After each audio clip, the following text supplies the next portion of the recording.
6 o'clock, so we are going to start our joint school committee meeting. We have a bunch of people on Zoom, a bunch of people in the room.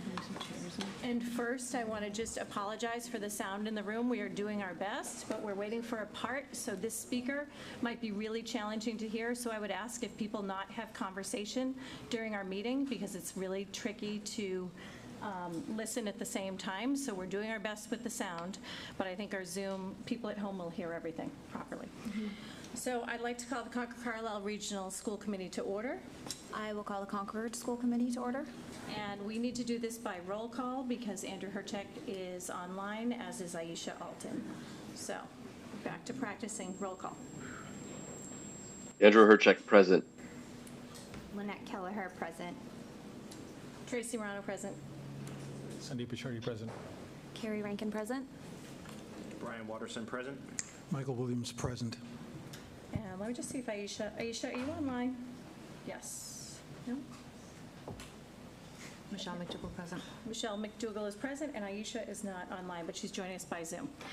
So welcome to our first meeting of the school year. We're very happy to be back. We're happy to start our school year off. And the first thing we have on the agenda is the presentation of the Beatty Center Maisie O'Donnell Diving Center. Maisie O'Donnell was a student in the class of 2025. She is near and dear to a lot of us here. Her parents are with us tonight. Maisie was killed tragically in a car accident along with 2 of her classmates. So they're here tonight to talk about honoring her legacy and her memory at the Beatty Center, which I know that a lot of you people in this room enjoy. We enjoy it, so I'd like to invite Betsy O'Donnell, Christoph O'Donnell, Tracy Bird, who is a diving instructor, and Sandy Smith. Come on up. And I think we have some members from the town that are here too, but the main presentation will be from the O'Donnells.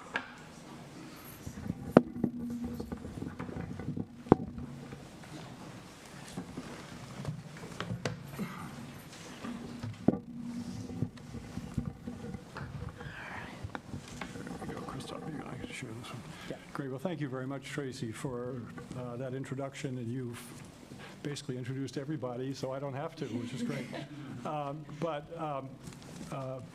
Betsy and Christoph are here to explain the nature of the gift that they would like to make to the town in as much detail as you'd like. Tracy is here, as you indicated. She's the head driving instructor at Harvard University. She is here to explain how the equipment that we propose to give to the town can be used to train divers more effectively. We have Jess Porter, who's the assistant town manager here in the first row, sort of representing the Recreation Department and Recreation Commission. Other members are on Zoom, but they're available to answer questions about how this equipment will be used can be used in the programming for the Beatty Center. So we know you've got a tight timetable tonight, so let's get started. And I'm going to turn it over to Betsy and Christoph to start off, okay? Thank you. Well, first of all, I'd like to begin by thanking everybody for welcoming us here tonight, and I specifically want to acknowledge the school and the town for all of their overwhelming support in what has been a very hard time for our family. I think we can all agree that high school is not an easy time, and the one thing that we hope for as parents is that our kids find friends and they find a place. And so for us, that place for Maisie was the Beatty Center. And she was known throughout the Beatty Center, not just on the pool deck, but also upstairs, where she would very frequently meet up with friends, and she would go back to the Beatty Center at the end of the day to do her very elaborate strength ab routine, which she did for the games. And what was really special about the Beatty Center is that it was the home of CC Swim and Dive that Maisie participated on, but also Boston Area Dive. And what was remarkable as Maisie transitioned from doing 20 to 25 hours a week of gymnastics, most of her friends being outside of Concord and outside of the school, was that she found a new home. and that home was a BD Center. And, she was fortunate to have extraordinary friends, coaches. Tracy was one of her coaches as well, very important role model for Maisie.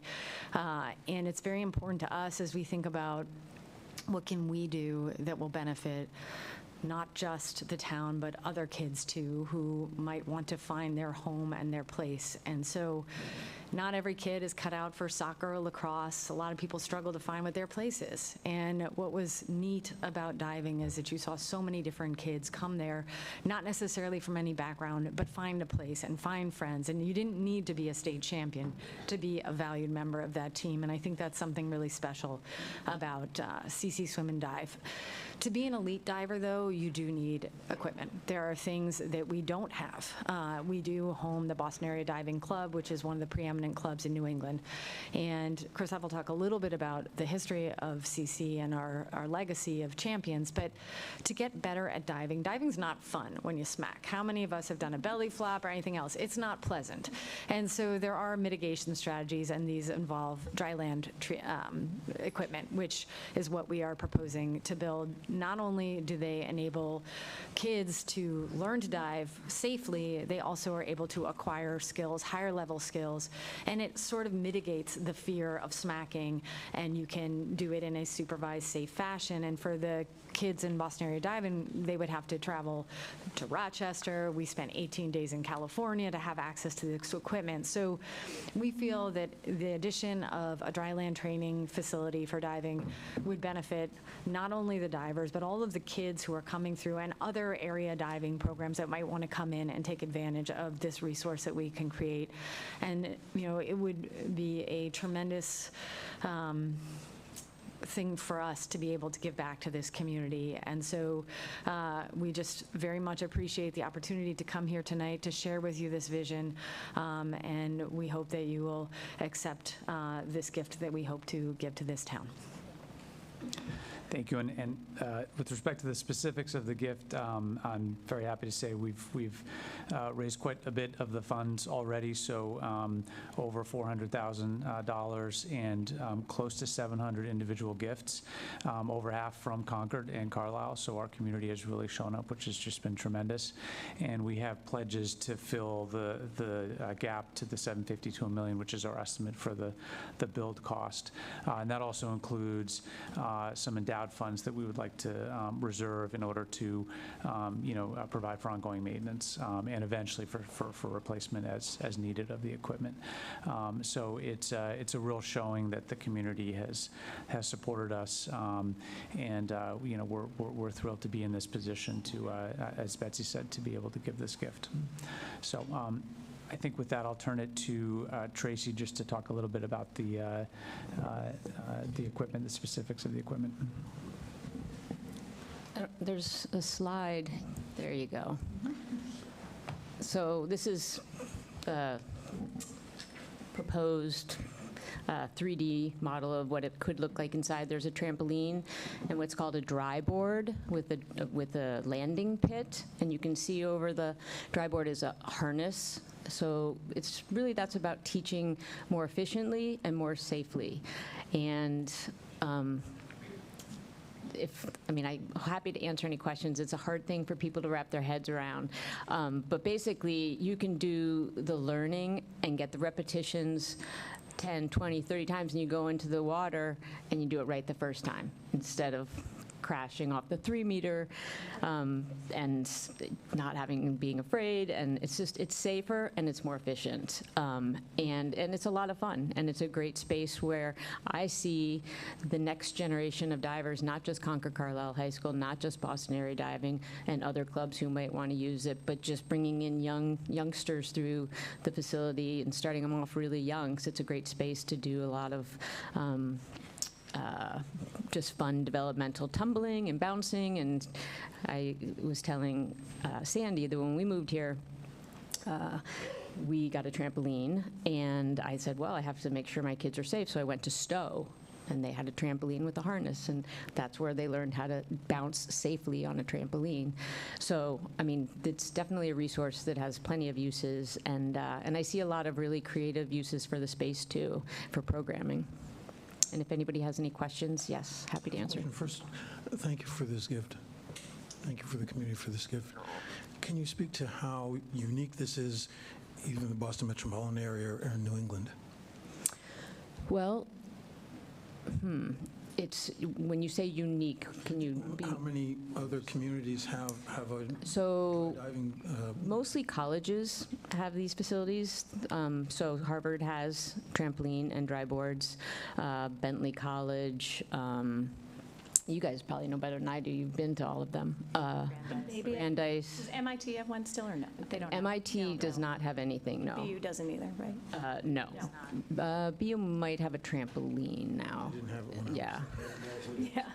Yeah. Wellesley College has a trampoline, is that right? Yeah, yeah. I've stayed kind of local. I'm BD in Harvard, so I don't know. And the diving world is very specific, so I might have had one or two divers who might have, traveled in Tracy's crowd at Yeah. one point.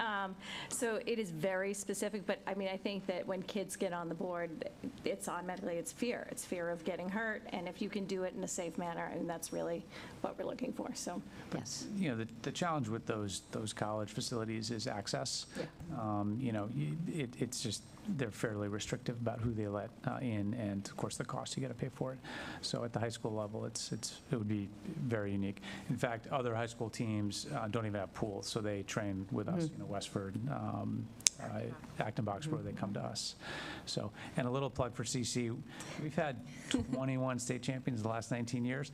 Again, not that we're focused on everyone, but we've had tremendous success really because we have a pool, So this will, again, take that to the next level. Thank you. Yes. And just to add on that, so specifically to high school, all these other high schools that don't have pools, they're coming to BD, and to have this space, now we can have two high schools in, one in the dry land, one in the pool, it just broadens that, whereas in the high school level, there's a lack of pools available, so it definitely is an asset in that regard as well. Do you have any questions from anyone on the committee? I don't have any questions, but I just want to say thank you. This is incredibly generous, incredibly thoughtful, and what a great resource for swimmers in the community. So thank you. Of course. And just for the public, so everyone knows, we have an intergovernmental agreement between the town of Concord and the Regional School Committee, which is why this comes in front of us. So the O'Donnells have gone to the Recreation Commission, who they are very supportive of the project. The Regional School Committee has to support the project, and then ultimately the town will accept the gift, and we'll also accept the gift. I think we do it kind of jointly. And I think this is really great that you can honor Maisie's memory like this. And I guess my question for you is, what would you like us to know about Maisie? Sorry, but I mean, you have a room full of people, and you have people online, and I'm asking the hard question, but what would you like us to know about her? Yeah, I mean, she loved diving, and she loved her friends. She was one of the things that, I'm an endurance athlete, so my orientation is, okay, time to get to work and get in the zone and just tune everyone out. Diving's a fairly social sport. You're standing in line most of the time, waiting to dive. So, she was a social butterfly, and what I've, going back to the gifts, I mean, all of her diving friends have given to this fund, and they really cared about her because they knew her. They talked to her. They didn't just train with her, they talked to her, and that goes across all age levels, right? So it's her peers at her age, but also the fifth graders, the sixth graders, and so we got a lot of letters from parents of young kids that said, you know what, Maisie talked to my kid and really encouraged her in line, like had a relationship with her. So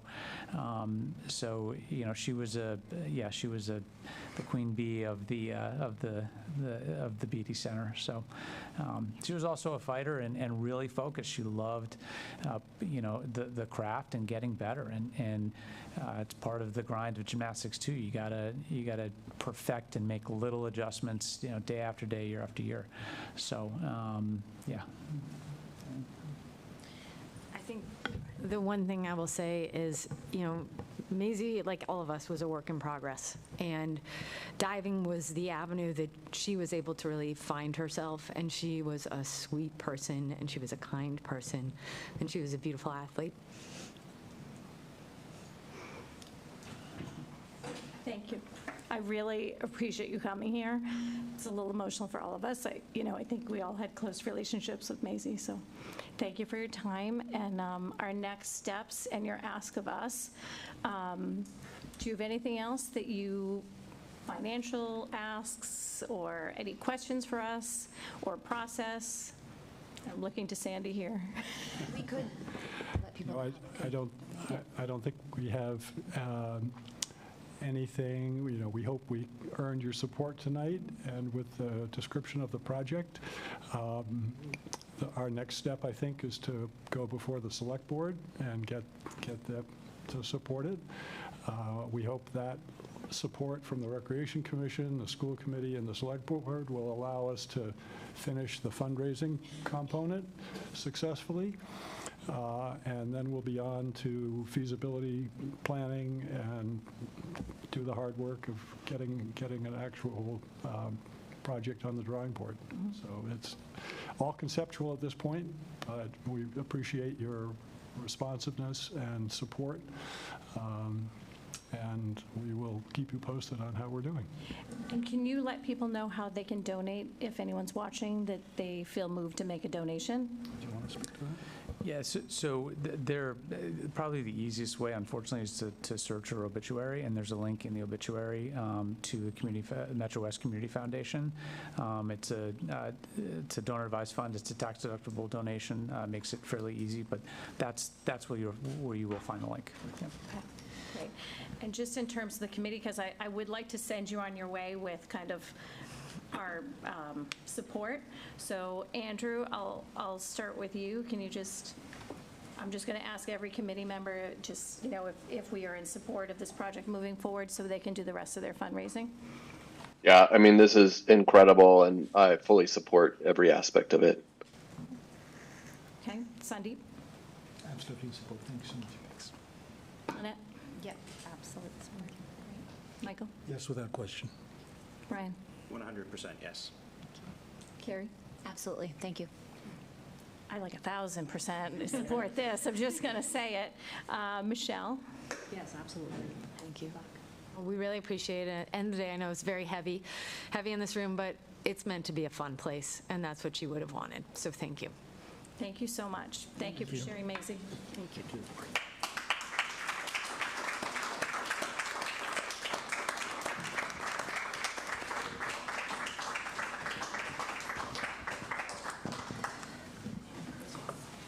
You can feel free to stay for the rest of the meeting, but you can also leave if you like. It's really up to you. Thank you.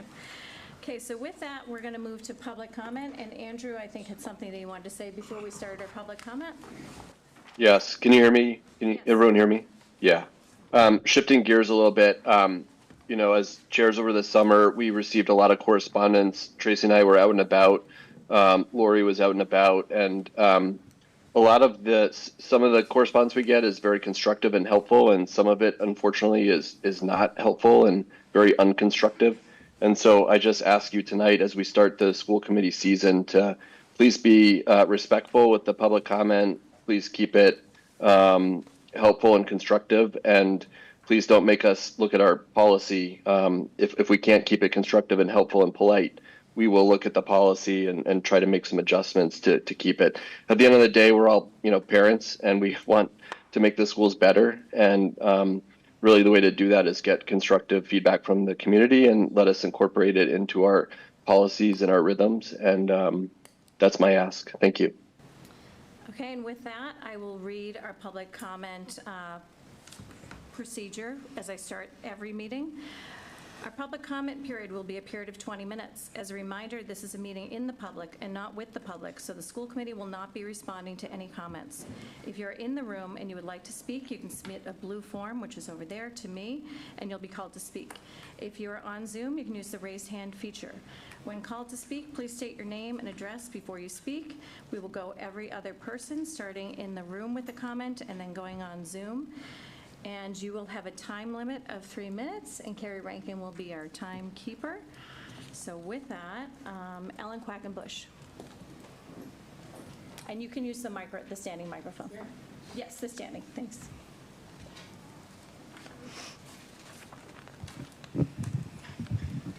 Can you, okay. Is that on? So before I start, I want to just acknowledge the O'Donnell family. I'm a parent of 2 kids, and I am amazed and touched by Macy's, the best of what Concord Carlisle has to offer, and has a life cut short, a life cut too short, what we all should aspire to for our children, our students, and also as human beings. So thank you. Anyway, Ellen Quackenbush, 206 Prairie Street. I am the proud parent of 2 Concord Carlisle High School grads, a parent who's now a bit dismayed by the decayed educational and cultural environment at the high school. Metco students and parents feel disenfranchised, and Jewish students and parents feel abandoned and silenced. I am ashamed that it took a civil rights filing by the Anti-Defamation League for you to sit up and change course, hopefully. I don't think it's about a reporting system. I think it's about a sincere collaboration between the school committees and the school administration to create a culture of equity, inclusion, and safety for all members of the school committee. Education can't happen in an atmosphere of intimidation. Each of you has a role to play in creating this positive culture. Dr. Hunter, you own the collaboration within the schools. This is much more than policies and procedures. I believe coaches probably knew about the anti-Semitic team names, Team Auschwitz and Team Hamas. I think players who use such hate speech should have had consequences. And I think it's shameful, sad to say, I'll say this, the DEIB director called these names microaggressions. There's so much more than that. You owe the town, please, a complete accounting of the reporting of all anti-Semitic and hate speech incidences in the high school bathrooms. When were they first reported to the administration and the school committee? And what actions were taken? The same question for the ADL complaint. When were you first asked for information? And when were you first notified that a formal complaint was in the works? Why wasn't the full school committee, as opposed to simply the committee chair, kept fully informed as these events were unfolding? And why was the public kept in the dark until the ADL report was published in June? We have to do better. We want you to do better. So please understand that the public really cares. School committee, you own oversight of Dr. Hunter. Remember, Dr. Hunter works for you, not the other way around. It's not your job, as one former chair said to me, I'm sorry, I heard her say, to protect Dr. Hunter. Rather, it's your job to assure that Dr. Hunter does the job that you hired her to do. Why, I'm going to ask this, over the past months, did you form 2 subcommittees, one to create a brochure on the accomplishments of our school, and the other to launch what I would call a public relations campaign to assure the passage of the amenities building, while failing to create a subcommittee to investigate anti-Semitism. In due respect, I think your priorities are backwards, or we're backwards in this respect. And I also think that it should not just be the chair that communicates with the superintendent, but all members of the school committee. We elected everyone, not just the chair, and we want everyone to communicate as needed in an effective manner to communicate. So please, we care about you, we elected you, please do your job. We are relying on you to do that. Thank you. Thank you. Okay, and I'll turn to Zoom. I'm looking for a hand raised. No one yet? Okay, next, Craig Allmiller.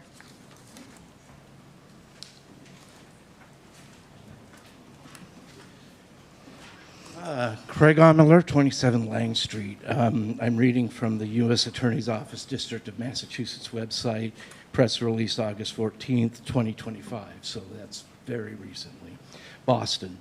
A Millis, Massachusetts man was sentenced today for threatening to kill members of the Jewish community and bomb Jewish synagogues. John Reardon, 60, was sentenced by U.S. District Court Judge Julia E. Kovac to 26 months in prison, to be followed by 3 years of supervised release. I'll also remind you that in 2024, Massachusetts saw a 188% increase in anti-Semitic incidents. The state ranked 5th nationally, and so we're not doing well. And I have not heard you address the serious issue of public safety Because we all know, we all live by this. See something, say something. We all know it. You see a threat, you say something. You saw a threat, you saw the swastika, and you didn't say anything. And by doing that, you made a public risk assessment that you're not qualified to make. Look at all the work that went into the Concord 250 assessment of risk. It's not your place. It's not your lane. And since that time, this has come out, I found your answers to this issue to be obfuscating, delaying, name-calling, etc. There's a crisis in our community. Not every leader has the skills to face every crisis. And I don't think, Dr. Hunter, you have those skills. And I don't think you, the chair, have those skills. And the reason I'm saying that is not because I think you're going to do anything differently. I'm saying it for my own conscience. Because my niece last year was threatened with physical violence because of being Jewish, only because she was Jewish, and had to get a restraining order. I don't think you live with that kind of worry. And since you don't, I'm saying this for my own conscience, that when it happened in my town, I was as articulate and direct as I could be. Thank you. Thank you. I would ask that no one comment or clap after public comment. That is our rules in the room. Thank you. Okay, anyone on Zoom? Okay, next, Joe Palumbo.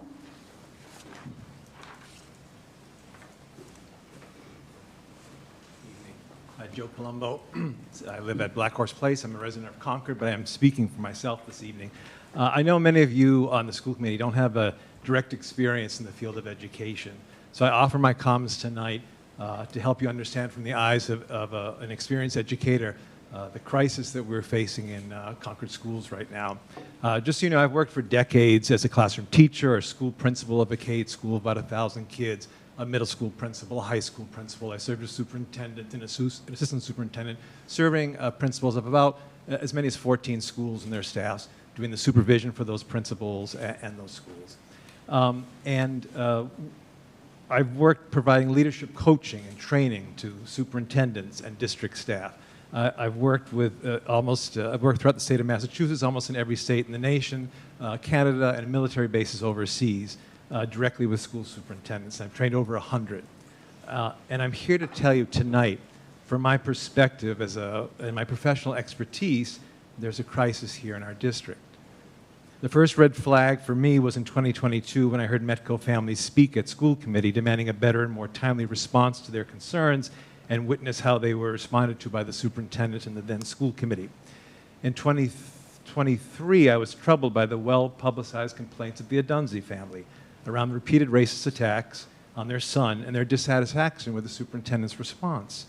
I think I was most shocked when that the Middlesex County District Attorney had to contact town officials to demand a listening session for that family. When I participated in that listening session, I learned that the reason why they had to go to the town is the superintendent had never spoken to them. Excuse Now, me, I would ask that if you're going to reference a family, if you have permission from the family. Now that even though we all know about the pain of the Adunzi family, what's clearly been reported in the media, because of the reporting of the media, it was never discussed here at the school committee. The superintendent never reported on it.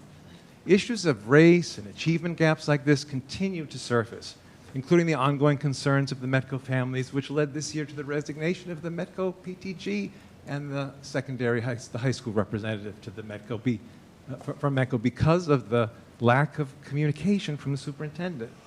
And then as 24 moved into 25, we experienced these last few months around the inability to respond appropriately to anti-Semitic and other hate attacks. This has confirmed that we are suffering a failure of leadership, especially in terms of response, transparency, communication, and accountability. In speaking with parents, and I'm sure you're aware, I was made that these were made aware that many of these anti-Semitic attacks had been bubbling for a while, and it was really only until December that the first sort of reporting to the outside community happened. These transphobic, anti-Semitic, and racist attacks in the bathrooms between November and December. Yet amazingly, it took Time's up if you could finish up, sorry. Would you like me to finish? Just last sentence. Okay, I'll end here. That amazingly, it took roughly 20 days for those to be reported, with the superintendent quoted as saying, they delayed sending notice because of ongoing investigations. So there's a lot more to this. I just want to finish my last sentence. There's a lot more to this story. I'm happy to talk to you at any time if you'd like to know more, and I'll just continue the next meeting and finish what I was going to say tonight. Yep. Thank you so much. Thanks. Okay, and we have someone online. It looks like Rihanna Tobin. If you could just unmute, we'll promote you. I'm trying to do.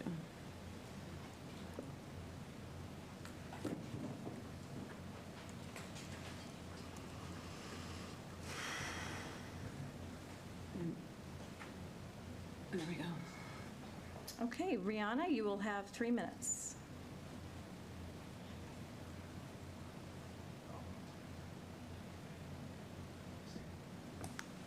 If you could unmute. Sorry. Thank you. Okay. Hi, my name is Nayana Susan Tobin. I live at 7 DB Harrell Street in Concord.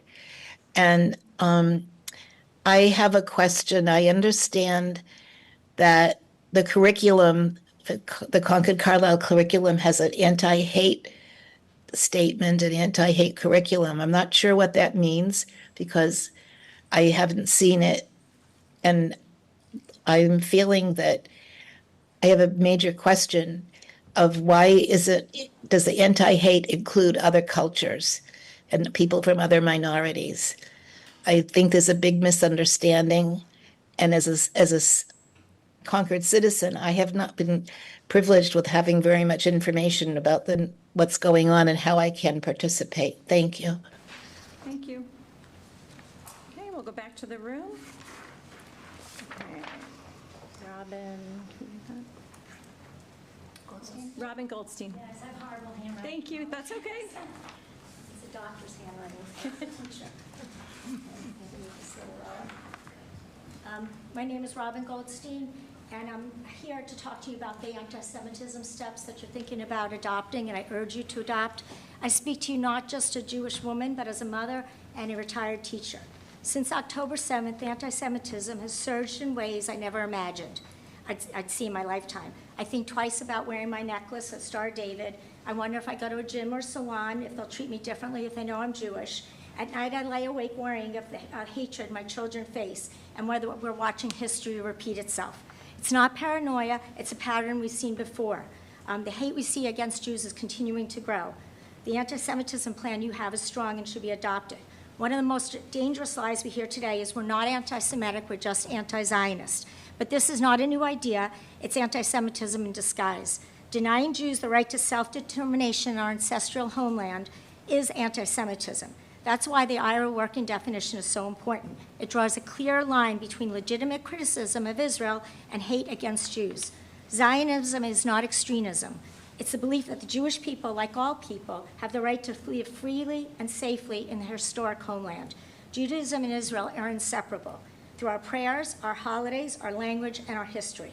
Some say, hey, I'm Jewish and I oppose Zionism, which they have a right to do, but that doesn't erase the problem.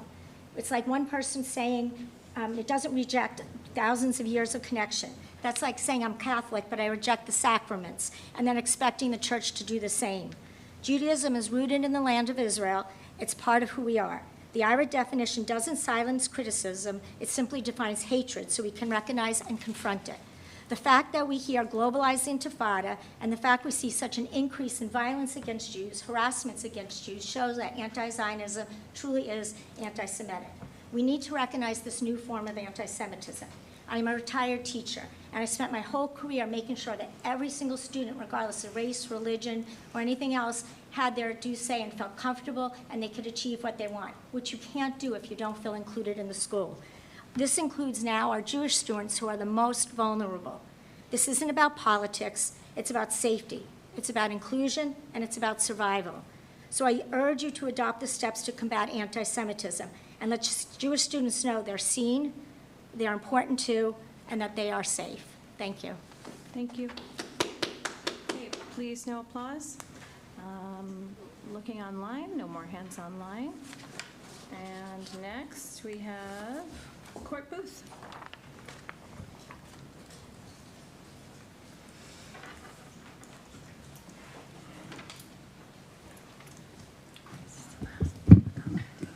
Thank you very much. I'm Court Booth. I live at 144 Wright Road. I'm speaking entirely for myself. Town election this spring and yesterday's town vote provide important evidence about the need for change, in particular the need to rebuild trust in school leadership. In regards to anti-bias efforts in our schools, workshops and rhetoric, while important, are not going to be sufficient. When I arrived at the Concord and Concord Carlisle schools 40 years ago last month, we had problems with bullying, with harassment, and more. But when we look over the histories of our schools and our different superintendents over that period, we begin to see that the quality of school leadership really matters. We had reporting systems here 40 years ago and before that. When I started my work in the high school, the reporting system was not complex. Speak to Mr. Cripple, the assistant principal. If he was unavailable, Mr. Chico would be. Those two principals in a school with as many or more students as we have today were accessible at all times. With twice the number of principals now and a DEI director, do students and teachers know that bias reporting is okay, that it is necessary, that the people in process can be trusted, that the blowback for reporting to the person doing that reporting won't be something they regret? Sadly, we only learn of claims of harm and hate in our schools when persons impacted choose to communicate directly with public safety authorities or with the press. Why do they not remain within the school system's system for reporting these claims? And how many incidents are not made known to us? And how many are simply not reported? I don't know. I know you don't know. It's difficult to get this data, but we can do better. I know that a lot has changed. I know that administrators have lots of things to do. But what has changed to the detriment of our community is the faith and trust necessary for reporting systems to truly work.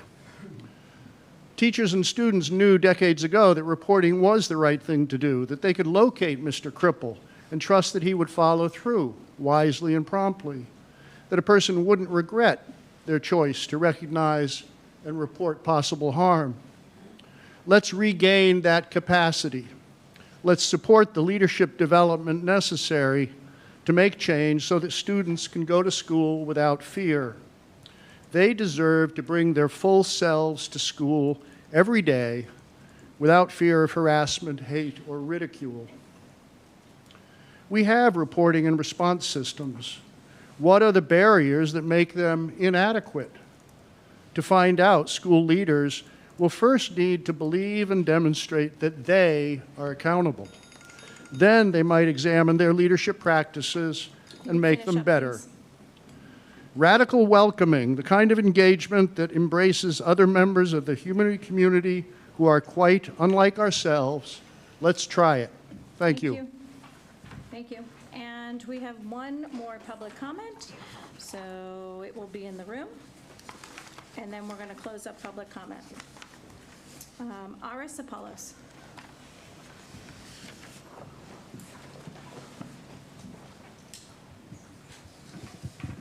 Eris Apollos, 1776 Wedgwood Commons. I'd like to start by thanking the school committee for allowing public comment.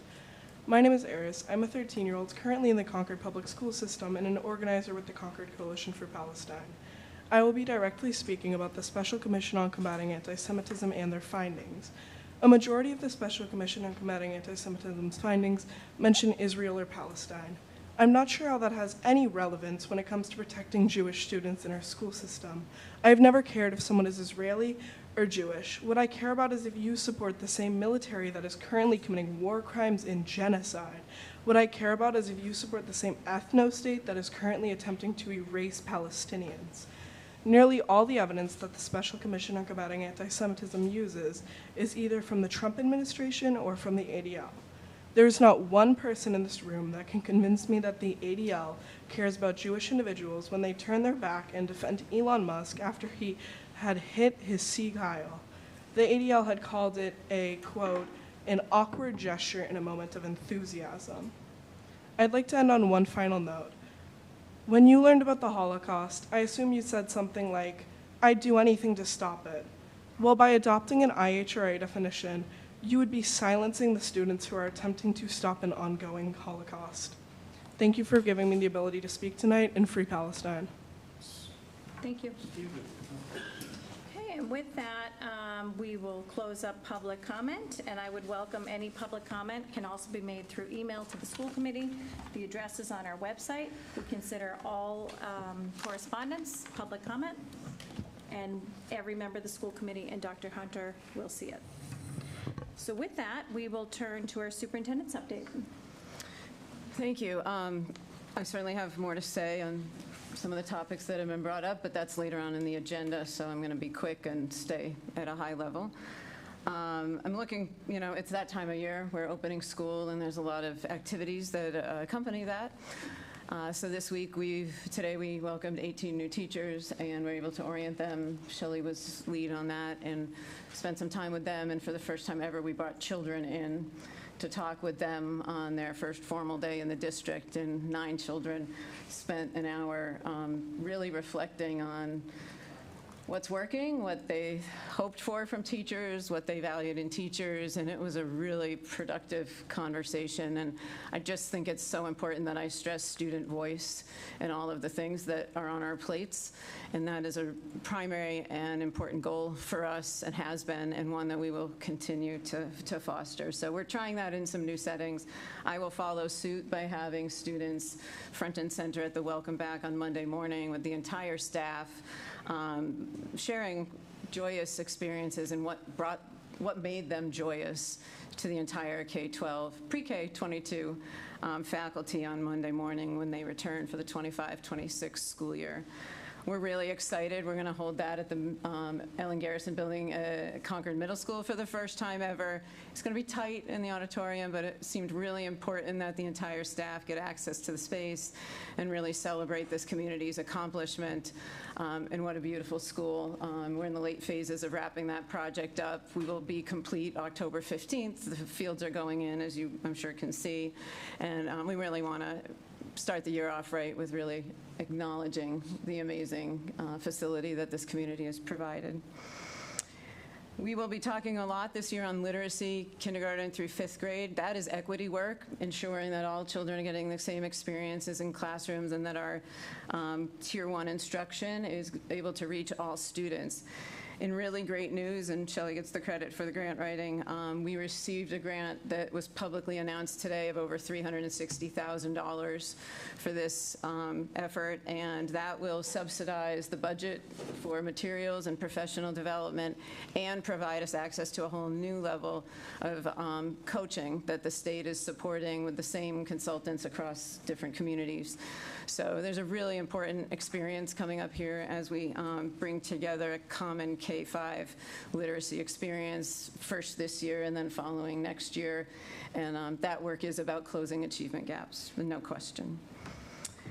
I think I'll just close with saying, we're going to be communicating a lot with the school community as we open up, and you'll hear in my goals, I also have some time tonight to highlight some of those, which I won't go through all of them.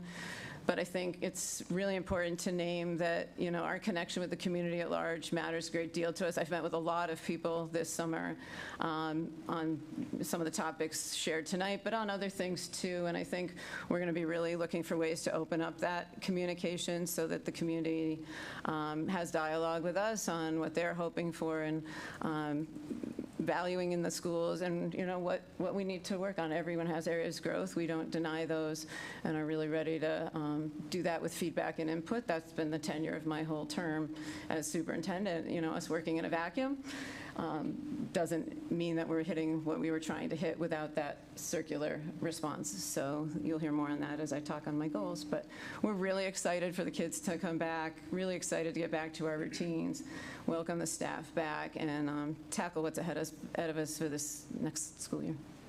Great, thank you. We will go on to the chair's update. And Andrew, I'll just start, and then if you want to come in after and add anything additional, that'd be great. Sounds Sorry, good. we're doing the hybrid thing today. So this morning I attended the chair's breakfast. And that is a breakfast with, it's not really a breakfast, it is a Zoom meeting with all the chairs of every committee in Concord. I think it's about 60 people on all of our committees. All on Zoom now? It's on Zoom because there's no air conditioning in the townhouse. Oh, right. So that's being replaced right now, and the September meeting is hopefully moving to the townhouse. So there was a presentation by the town clerk, Kari Tari, on governance. So there's a governance workshop coming up. I think it's going to be October 18th. They're not sure of the time, maybe 10 to 12, and they're trying something totally different. They're going to have a series of 6 workshops, and I will pass it along. It got sent to the chair, so I'll send it to all of you. And they're going to be held throughout the year. They usually do one during the year that everyone's to go to. Each one is going to have a separate topic. There are going to be breakout sessions. So there's a breakout session on public comment. There's a breakout session on meeting planning. So all just to help chairs of committees and members of committees who are then going to become chairs to kind of learn about like what all the roles and responsibilities are. So that's coming up, and it looks like they're almost monthly from October to May, and then it finishes up with preparation into town meeting. So that's coming up there. And then over the summer, Andrew and I, we've had a couple meetings with people on the Finance Committee, with the Guidelines chairs, I should say, the Guidelines chair and supporting personnel, let's call it. I don't know. So 3 or 4 members of the Finance Committee. And we talked about guidelines. The Finance Committee every year sends us a letter with asks of what to provide in preparation for the budget. So we are moving up the timeline this year. So the timeline's going to be much tighter. So really kudos to Bob and Lori for getting that together. It's a lot of data to get together that they'll be sending along, and the town is being asked to do the same thing. We had a very productive meeting here at Ripley, which I think it's just the collaboration between committees is something that we're really working on to make it better for the community. And so whether it's the Select Board, the Finance Committee, any other committees in town, we are really looking for the outreach. I've had a lot of conversations with people. I had a lot in particular today regarding the amenities building, and I think everyone saw that the vote has failed. So we are definitely going to have a robust discussion at the end of the meeting about the vote. So I hope that people will hang on and listen to things that are coming up. And just as a reminder, we've been doing the Campus Completion Committee, I don't know, for the whole year. It's been about a year in the making, and but it's been 2 years of really advocating, and I'll say it again, for ADA accessible bathrooms, which is the law. So we will continue to have that discussion about our next steps. And I think that's all I had. Andrew, did you have anything else? Well, that was pretty comprehensive, Tracy. I think you'll see in our goals, a big goal of ours is just communication, and that goes across other committees in Concord, which we've been working real hard at. And, based on the feedback tonight and over the summer, and just in general, how we can do better communicating with the public and with people that are not only, parents or kids in schools, but also, not in schools and want more information, again, as you heard tonight. So that's a big focus of ours, and again, open to constructive feedback on that always. But, we're going to try some new things this year for sure. Oh, my last update, I just remembered Alicia Mallon, our MASC rep, will be joining us at our workshop. So our workshop is next Wednesday. It will be posted, I think, on Monday. A workshop is a little bit different than a business meeting. So it's a lot of, she's going to send us a packet of her slides. We can take notes on them. She brings paper. If you want to do it on paper, she'll send us ahead of time. And it's really to go through protocols, protocols. Andrew, help me. What else are we doing with protocols? Protocols, minutes, procedures. Guidelines. Training. Yep, all of that. Yeah. So practices and protocols, I knew it would come to me. So those two things. So that is going to be on Wednesday, and that will be in person at Ripley. And I think that was it. Tracy, question. You said the FinCom, you've been meeting with them. We have a compressed timeline. What is the usual timeline, and what do we have this year? So last year, I think the budget presentations are more like It's ranged. December. Usually in Concord, they have a bylaw for a guideline to be set by Thanksgiving. So we're always working within that framework. They had hoped for a little more information in early September, and we're really understanding when we explain that timing is just hard as we're just getting back in the door. So we've been working towards a date in October to bring them initial information, and then we were starting to sketch out the rest of the process. So it was a great discussion on sort of all the moving pieces both groups need to work through. I think more broadly though, having the 250th pushed town meeting back, which gave everyone that touches money in the town a little bit more time to react to guidelines and then come in with budgets that made sense in time for a delayed town meeting. I think the consensus was that was really popular, and it's not going to happen this year. I think we're going to go back to the old town meeting schedule, but at least it's on the table for future town meetings that we don't need to compress it as much. But that was interesting to hear. Yep. And then I guess the last thing is just start of school. So school opens next week. If you haven't driven around our schools, they look great. The facilities department has really done a great job this year. The high school in particular looks really good. Sports teams are practicing. Preseason is happening. New teachers came today. The welcome to all teachers will be Monday.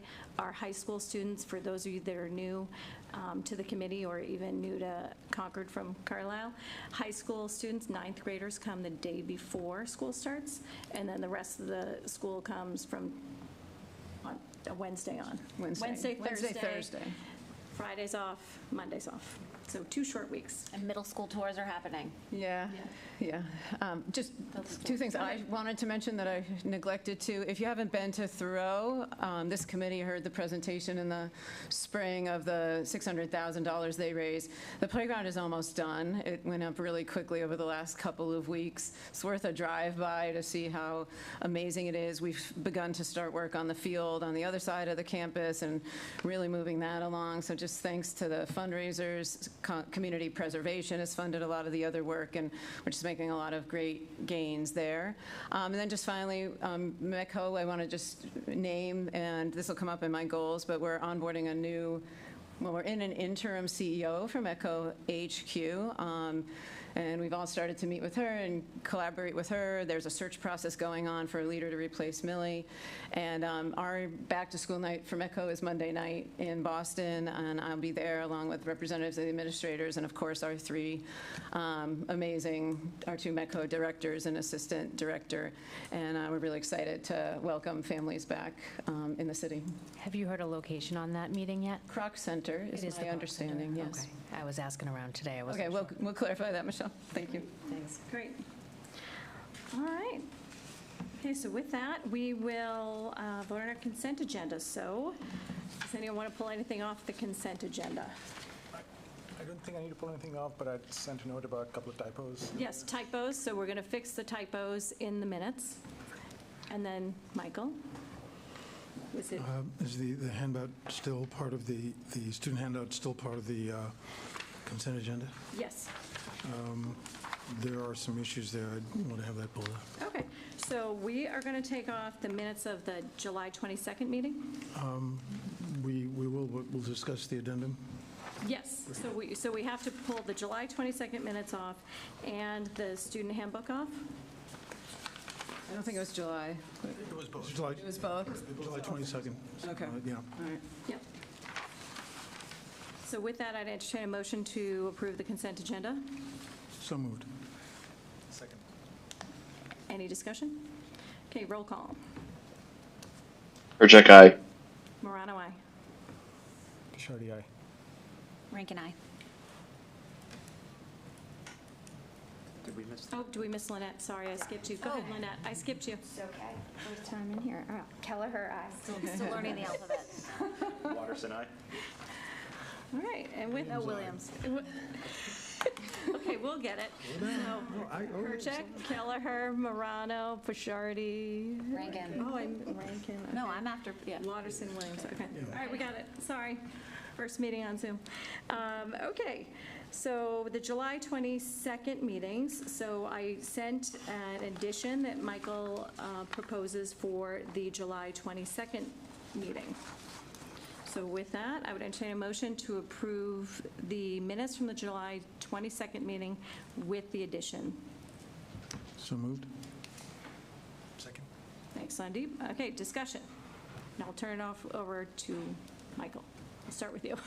The only reason I had put the addendum, which unfortunately I don't have right up in front of me, was just to make it more consistent with what we saw and what we discussed, looking at alternative methods for us to communicate with our community.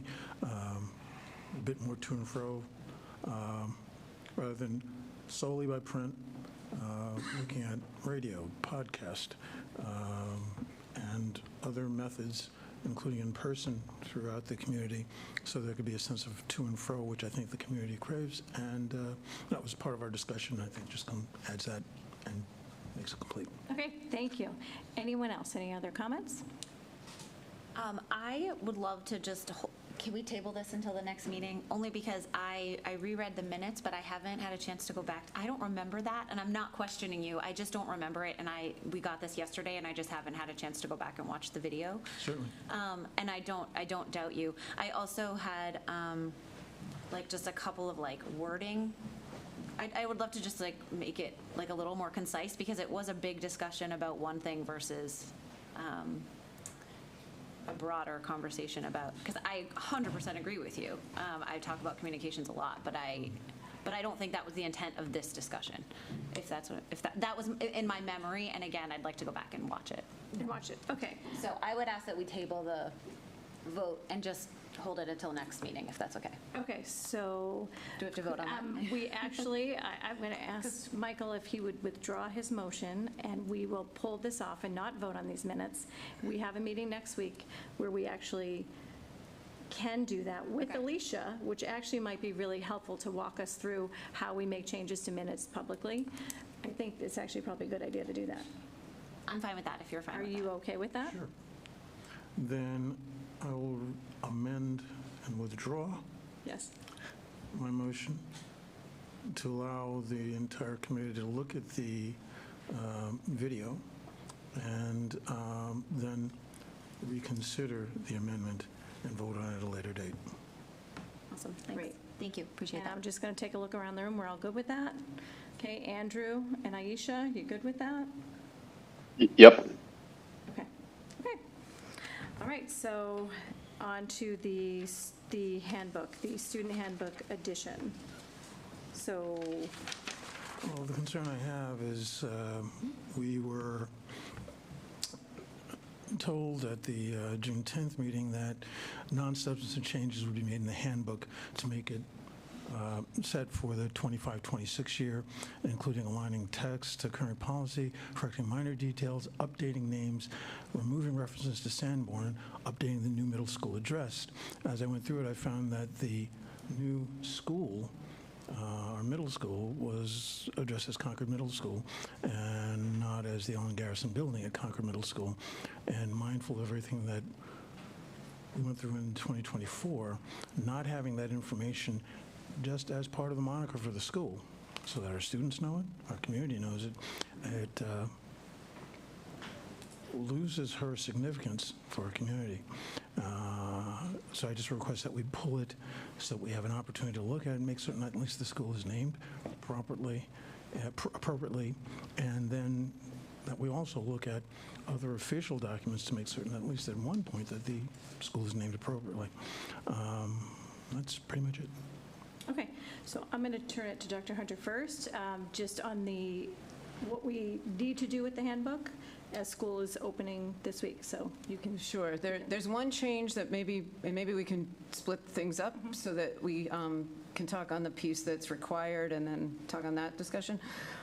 There is an update to the handbook to reflect a recent Supreme Court decision that allows for families to ask for waivers on certain content if it's not aligned with their religious beliefs. So the phrase that is in reddish font on page 13 that we added is the recommendation combined of the Massachusetts Superintendents Association and the Massachusetts Association of School Committees based on a quick turnaround in the court decision happening earlier this summer. So I don't know if you'd be willing to approve that, so our handbooks are completely up to date as school opens. Handbooks are in your purview, so you could continue the other discussion beyond that, but it would be great if this could be approved. Sorry, Laurie, which page was that? Page 13. 13. Yep. Oh, but not page 16 on the document, if that makes, it's Handbook page 13. handbook page 13, Okay, 16. thank you for clarifying that. Because I couldn't I find have the it. page number at the bottom, and I I couldn't didn't find catch it. the PDF trail there on the side. That's okay. Okay, so we definitely, I mean, we should be starting the school off with an approved handbook, which we did approve with the changes. In my recollection, I went back to the link from June, and we had yellow highlights of what was going to be removed. And so that was how I saw it. So the reference to Peabody and Sanborn on that first page was removed. And then I didn't find any other instances in the 25-26 handbook. And anyone can chime in. I mean, I just did like a quick, Control F, and it just looks like there's only one real place where it says Concord Middle School. Could we just update that?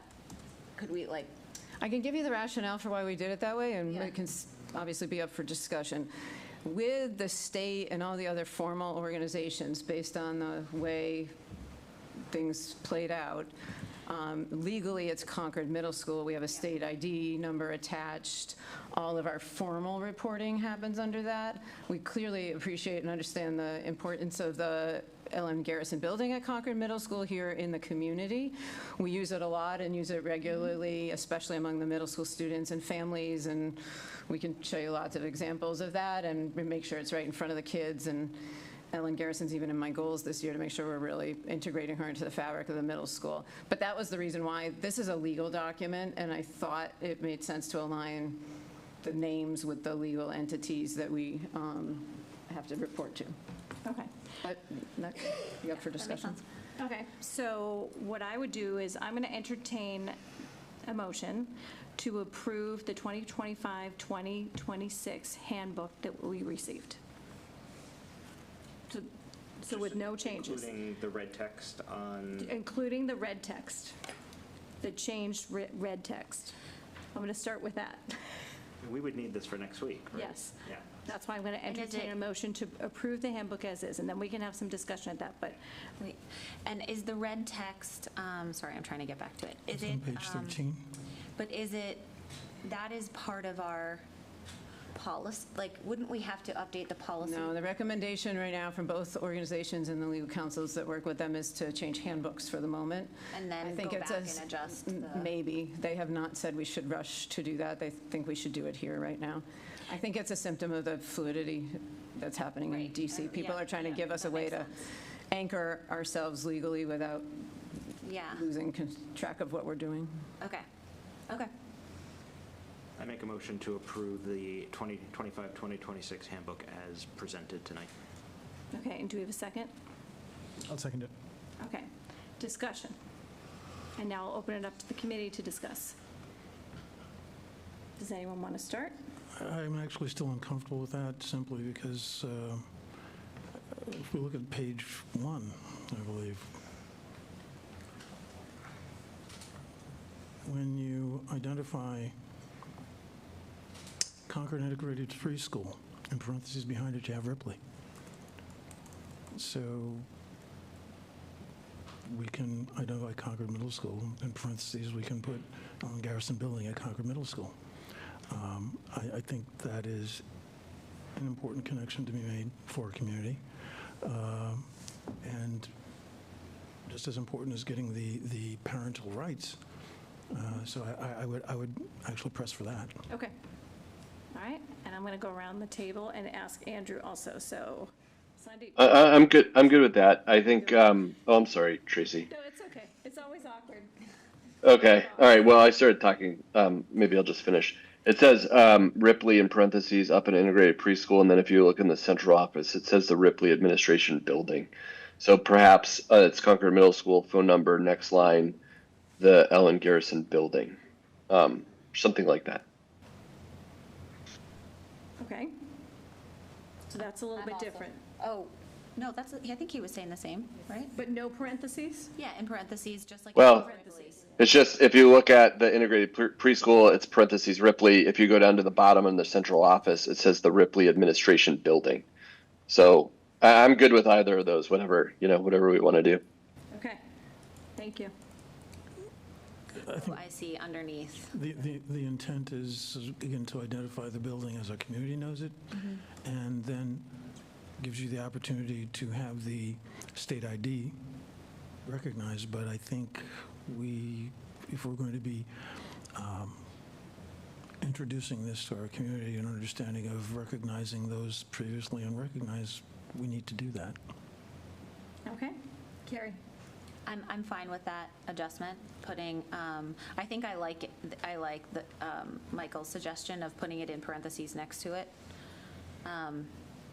But that's. Can I do it live so we can leave here with a Sure. Yes. voted Yeah, do it. Please do it live. We're just going to finish our discussion. Yeah. Brian? I mean, it's the middle school. I have a little less skin in the game. I'm just more concerned that we've got. An approved handbook. Yeah. Yes, I think we're all concerned about that. That looks fine. Is that about right? Okay, thank you. It's on the screen. All right. Tell me if you want to change it. I was trying to give you a starting point. I'm going to keep going. Michael?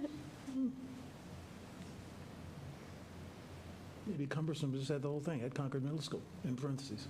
I'd be happy with that. In the parentheses? Yeah. At Concord Middle School. Yeah. Okay. That feels redundant to me, but. Or maybe just. It's the name that's out in front of the school, so Yeah. just pick the that? name that's out in front of the Is that school. it? Yes. That's perfect. Okay. We can still have discussion on this, Carrie. I'd say it feels redundant, but I'm also fine with it. Okay. Okay. So what are thoughts on, making the hyperlink to just that second part of it? Yeah, that I'm not going to do live, but I could change it, sure. So then it won't be redundant. It wouldn't be redundant if you made what hyperlinked? I think he's saying if you just hyperlink, if you write the Ellen Garrison Building at, and then hyperlink Concord Middle School. Okay, I can change that when I like that. a room full of people are watching. Okay. I'm happy to do that.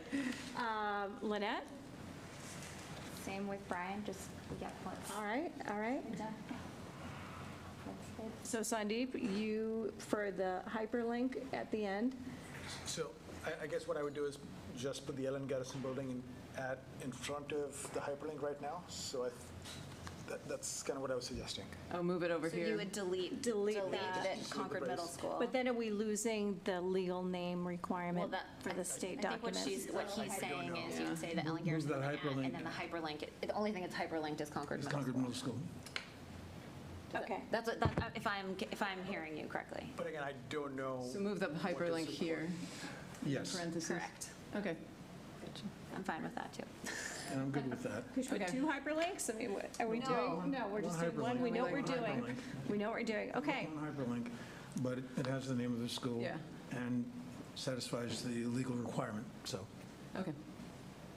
Okay, so we've had some discussion here.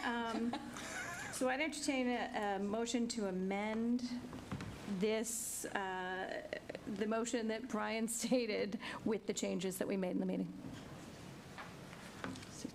I'll amend my Can you amend it? Yes. motion to approve it as presented tonight with the updates we just made. Do we have a second? Seconded. Any further discussion? All right, roll call. Check aye. Kelleher, aye. Morano, aye. Bishardi, aye. Rankin, aye. Watterson, aye. Williams, aye. Excellent, nice work. Okay, the consent agenda is now approved. All right, correspondence. We've had some correspondence over the summer. We've had about 20-ish pieces of correspondence. They've all been responded to except for correspondence received today. I am not including that because I didn't have a chance to respond to it. So we've all received your correspondence. Please keep it coming. We consider all correspondence public comment. And we've had a variety of things in correspondence. All right, and with that, we will move on to our first discussion item, which is the anti-Semitism action plan, and I will turn it over to Dr. Hunter. Okay, I'd like a moment just to screen share so we all have the same document in front of us.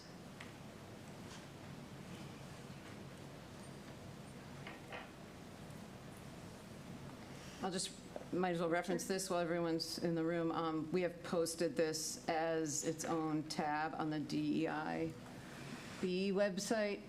So this is what I'm referencing, and I'll speak to parts of this over the next few minutes.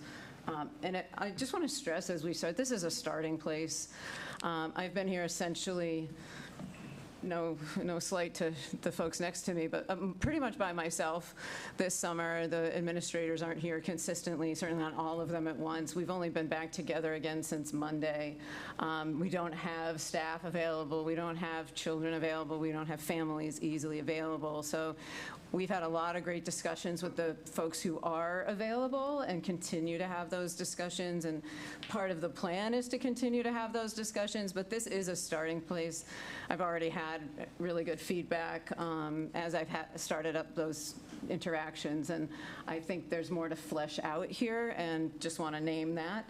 But I think we needed a starting place to open school and a framework to work within, knowing we would ebb and flow as we got going, and really solidified the plan now that there are going to be available folks for input. I want to stress that we think there's a number of ways we need to really accentuate and highlight anti-Semitism and combating that. While we still do the other work that we're doing, anti-racism is still very important to us, as is hate of any kind, as is harassment of any kind. The other thing you'll hear in my goals is we need a similar kind of plan for the LGBTQ community. So I just feel a need to say that before I get into this, that we aren't letting go of others to accomplish this. We're going to do it all. It's that important, and we are prioritizing it. So again, these are highlights, and for us to discuss, knowing there will be updates and structures embedded within it. So for staff, professional development, we are committing and already organizing all staff training to happen early in the school year. I know the school committee is interested in participating, so once we've secured a vendor, which we're actively working on, we will be in touch with you about that. I think that baseline to set the stage for what we're all trying to accomplish here is just really, really important. We are also working on, and this is an ongoing process, but we're, I think, highlighting it a little differently. We have, especially at the elementary schools, part of our goals there that you heard in the spring are our behavior management and expectation tools, and we're going to be very clear to highlight all kinds of hate, but naming anti-Semitism. To me, that's a piece that we have not been doing, and I think that's a theme you're going to hear throughout the things that we've started to talk about, is being that specific and making sure we've defined. And we're not adopting any one definition at this point, and I know there's been some questions about that, but it's about making sure we all know what we're talking about in a same common language. Student learning, we will be embedding that work not only in the behavior management tools that we're doing staff professional development on, but also on our social emotional learning curriculum. We are bringing back Open Circle, which has robust lessons on hurtful language and harmful language. So, and at the K-5 level, we'll obviously be doing this developmentally appropriately, but we need to be very explicit with children about those in the any religion, but we're going to highlight hurtful comments that are associated with the Jewish community for sure. The Playbook Initiative, which is our ongoing anti-bias prevention program and upstander program at the middle school, which happens 3 times a year. We've done religion in the past, but not anti-Semitism specifically. I believe we've done some Muslim scenarios. We're going to shift that this fall and start with an anti-Semitic instance that the students are presented with, and the discussion they have is, the goal is always prevention, but the Playbook Initiative is about intervening and having kids intervene with each other if something starts to go wrong, and we're going to name that and have them talk through a scenario school-wide. Grade 9, for many years we've had anti-bias training there. We are reinstating that. We had a year's lapse last year, and we will certainly be including anti-Semitism within that grade 9 discussion of bias and discrimination. Finally, in student learning, and Shelley's taking point on this, it's a small, it looks like a small bullet for a very large task, is to review our entire K-12 curriculum for Holocaust instruction and everything connected to this that played out in the history courses and social studies environments. We have, I think, strong foundations there. We want to document that and then review where we need to fill the work in. In terms of culture, and this, I think I want to stress, we work off of data. We find that that's a really important foundation for us. What we don't have is baseline culture data on any religious groups, and certainly not on the Jewish community's feelings of inclusion. Some of the questions we ask usually about, have you experienced issues of discrimination or harassment? All those kinds of things about how do you feel about being in our schools, and we need to establish that baseline. So we're going to be working through our panorama surveys that we give twice a year. We have other disaggregators in terms of race and gender and gender identity and a number of other ones, but not religion. And it was really interesting as I did work on this summer. No one seems to ask that, to the point where I actually called the attorney and said, I can ask that, right? And she said, optional, which is true for all the subgroups. As long as people don't have to answer it, you're absolutely able to. So we're going to be adding that for our first implementation in October. I feel like that's going to put the baseline in, and that's how we're going to measure progress. That's how we've measured progress in other areas of this kind of work. And I know accountability is really important. I want to be held accountable, and that's going to be a data point to assist in that process. The other thing that's really important is we are a formative district, so if the data is showing we're not making progress, we're not going to stay on the same path without making adjustments. So the baseline data will be in October, and we will be able to build off of that, which I think is going to be an important first step. I mentioned student voice.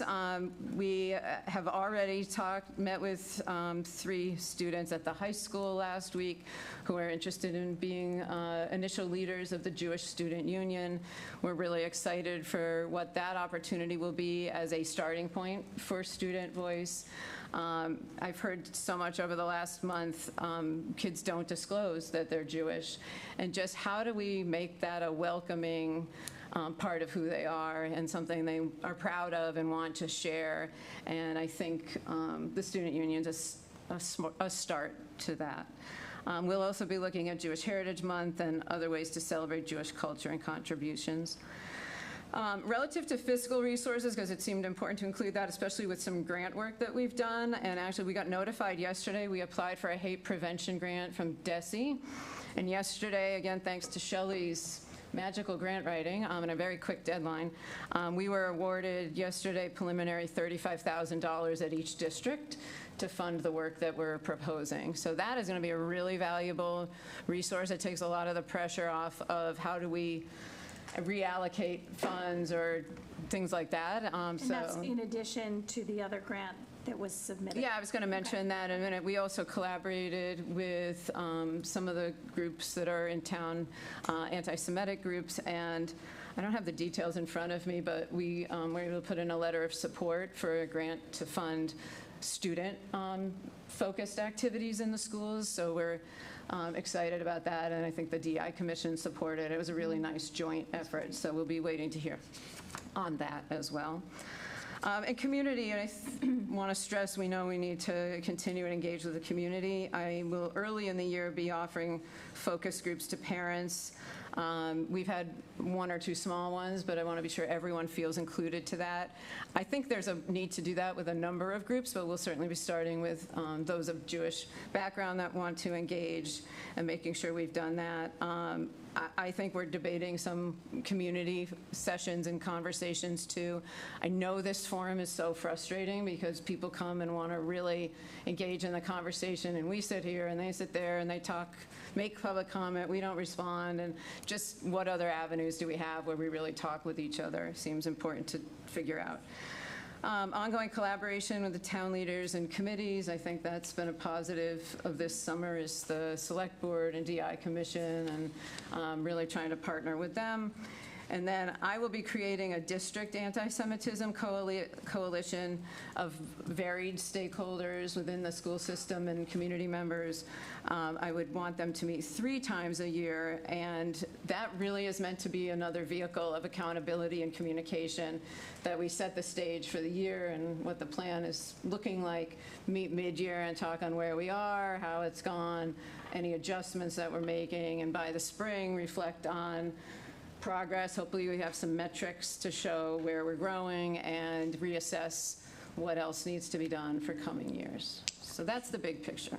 Would you be bringing, when you enumerate other stakeholders, would you be bringing other faith leaders in our community besides? Yeah, I would say absolutely we'd want some faith leaders involved. I've met multiple times with the 2 rabbis local that service our community. I think we'd want at least one of them there. And I don't have the whole composition fleshed out yet. I'll bring that to all of you in the coming weeks, but absolutely.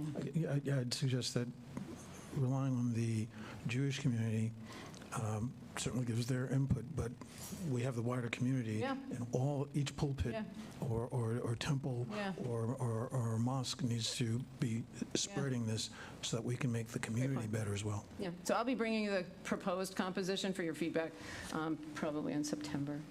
So that's our starting point. I know there's more to do than this, most likely. I also acknowledge that we need more input on this, and those will be the early steps as school opens. I guess my final comment, and we've talked about this in some other settings, the bias reporting system that we have in place isn't on the list because it's in place. However, we are really putting a focus on making sure we've communicated that opportunity to students and families as we return next week, that we should remind kids where they can find it, make sure parents have information about how to access it, and then really talk through what happens when we receive it. It is anonymous, so that it's a choice to be anonymous, you don't have to be, to ensure those worries of fear and retaliation, which we don't tolerate, but people worry. I completely understand that we really have refreshed that tool and used it as one of many ways people can communicate to us. So that'll be probably the first step we take, which is next week as the kids return. So that's where we are. Okay.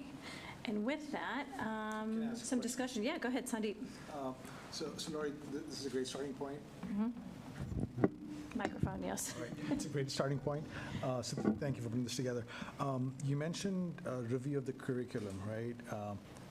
Would we, I guess, be privy to the output of that? Okay. Oh, most definitely. Shelley's gotten started. Do you want to talk a little on what you started over the summer? Yeah, we're just starting. Of course, it's very preliminary because all of our educators are just coming back. So I asked, particularly at the secondary level, from grades 6 through 12, to share about whether from the humanities perspective, social studies or English, where are we teaching about the Holocaust, anything about Jewish identity, and when we talk about world cultures and religion. So the social studies chairs in particular, as well as the English chairs, shared their documents and resources. So we are going to work closely with them. Like, this is a process for those educators to share and provide their input and their feedback, while also looking at the standards and some of the work that DESE provides us in terms of expectations. Particularly around genocide education as well. That is a mandate from a few years back that's been updated. So making sure we are really thinking about that. And along with that professional development, for example, we are talking with Facing History and ourselves and some other organizations so that we are really thinking about expertise and using that lens to make sure that we are really thinking of it from a cultural competency perspective, a humane perspective, and recognizing how politically challenging this is, how hard this is, how tough this is, but again, really embracing the values that we believe in terms of belonging. So there's a lot. It will be a long process. This is ongoing, iterative work.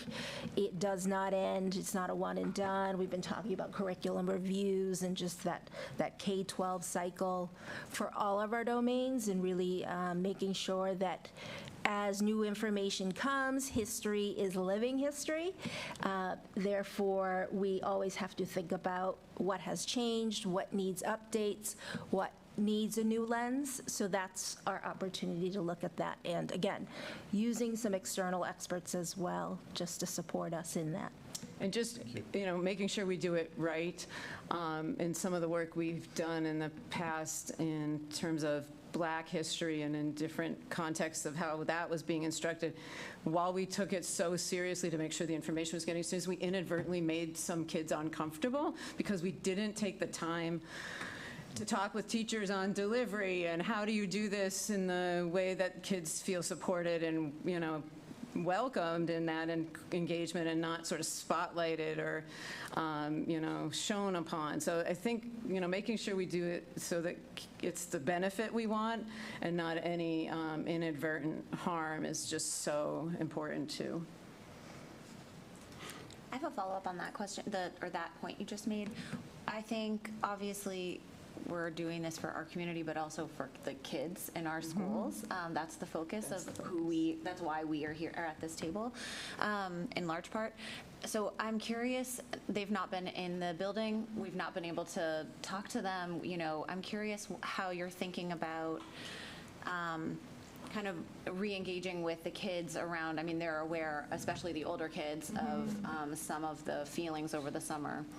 I'm just curious about that, and then so how do you segue that into action, positive action, into the fall? Yeah. We deliver very strong messages as we open school every year of the culture and community we are expecting. So I think that's the first place, and I think we are going to be more explicit about what we tolerate and what we don't. We have opening day assemblies at middle and high school day one. First thing the high school kids do is go to an assembly.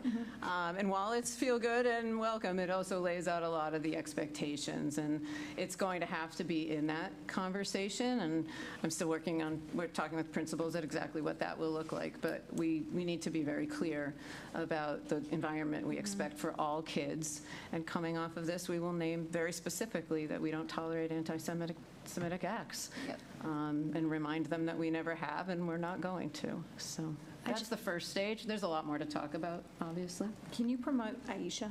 Sorry. We did. She got kicked out. Oh, sure. Accidentally. While you do that, I just wanted to ask a question. How are we going to show that we do not tolerate anti-Semitism or hate of any kind?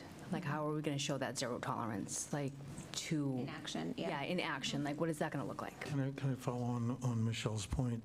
And this is where I also want to see that we are doing something effective, something thoughtful, and something that brings change, because we've had the playbook, we've had a lot of these institutions, yet with the allegations and the things that we know, hearing from our Metco families and hearing in the community, we want to know where the upstanders were when these things happened. So we want to know also, likewise, when we look at the reporting system, has there been a change when we look back at what was reported last year that 85 to 90% of teachers and parents understand that the reporting system exists, but barely 2/3 of the students know how to use it and what happens when it's used. And that was reported in the Bridge last August. I want to know if there's been a change in that so that we can look at the data we have and rely on the data and use that to fashion how we move forward. So I mean, I think that's the intent we have this fall and coming back, is making sure that they do know and are reminded of it. And that I think the other side of that, it's not just an assembly at the beginning of the year, it's ongoing references to it. And I think that's where the teaching staff's going to become really important. It can't just be administrators in front of an assembly of students. It needs to be integrated into our daily lives at the schools, that this is a tool, and that, you could use that, or you could report it there. Did you report it there? And just how we talk about it on an ongoing basis. The one-off isn't working. We totally see that. And importantly, that when a report is given and when it's investigated, that the student body, the parents and the community understand that there's a consequence. And I don't think that that's been felt or perceived, because, what we're looking at, again, by the numbers that are reported, is a geometric increase in events that have happened from 2022 to date. So it clearly tells us that we have a system, but the system isn't producing the result that we want. So we need to look back at it closely and look at it thoughtfully, and then tweak it to get what we want out of it. Yeah, that's totally, I've agreed.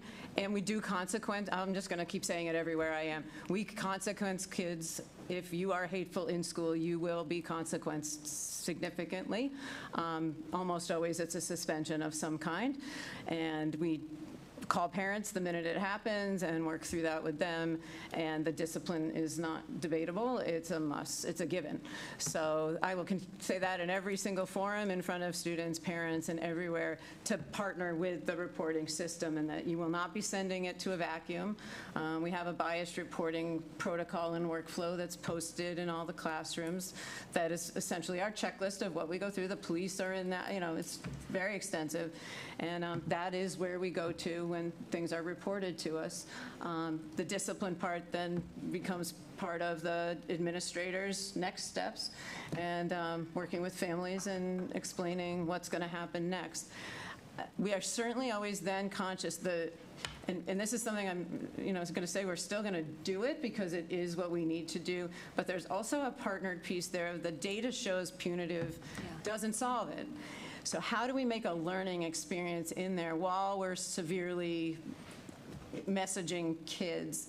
And what we've been trying to work on is, can we marry suspensions with some training or some experiences they need to have while they're home, so we don't miss that valuable opportunity, and really see if we can help them understand why what they're doing is so harmful and unacceptable. One of the things. Can I just get Aisha in? Sorry. Aisha's hand's been up for a while, so I want to hear what she has to say. Aisha, go ahead. Hi. So I just want to say, first and foremost, we fully support the Jewish community, and we understand that the medical community definitely understands what they're going through, because we've gone through it for years. As a parent and as a former medical student from Concord, it bothers me that we're prioritizing hate. Hate speech and hate acts are hateful and should be addressed the same way. There's medical students that feel like they're not being valued, because we've never had this kind of response to the hateful and the racist acts to the medical students. So I just want to make sure that the medical kids know that they are valued, and that we don't make the mistake of prioritizing one hateful act over another. Hate is hate, and I feel like they should be addressed accordingly. I don't think that we're going to go with that, judging by what I just heard. But we definitely don't need to make one group feel like they're not valued, and another group is more important. I think that's a mistake on the district's level, and I hope that we rectify that and do it in the right way. Thanks, Aisha. It's really important to keep in mind that hate is hate, and there's no place for it in our schools. Carrie, go ahead. No, I was just you answered the first part of my question, and I don't think I articulated the second part, so let me try again. Because I think one of the things you've talked about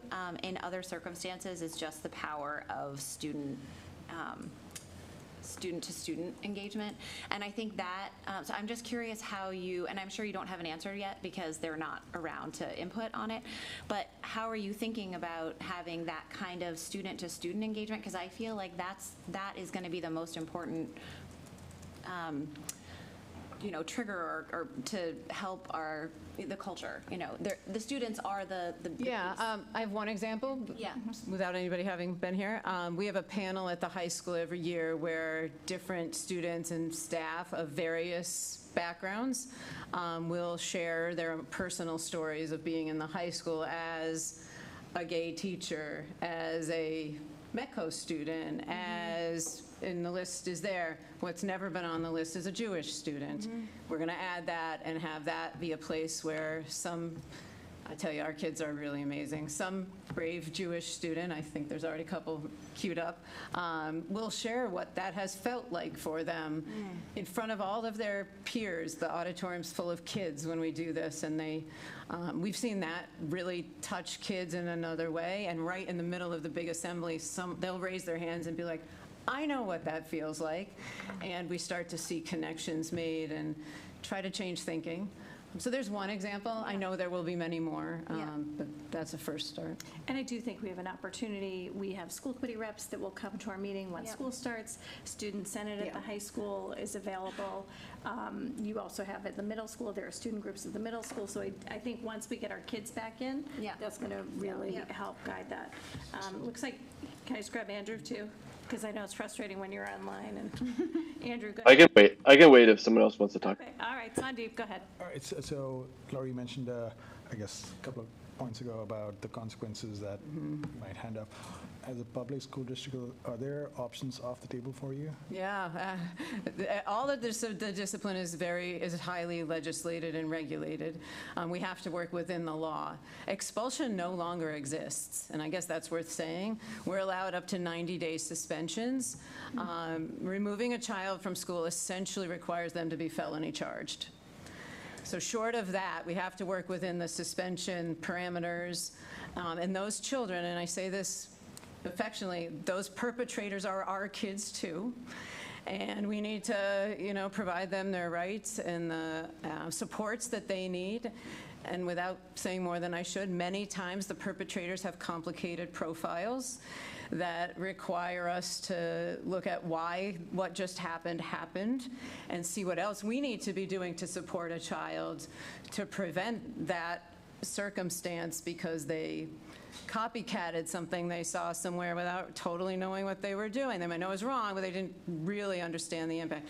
So we have to go through all those iterations. But expulsion doesn't exist anymore in Massachusetts.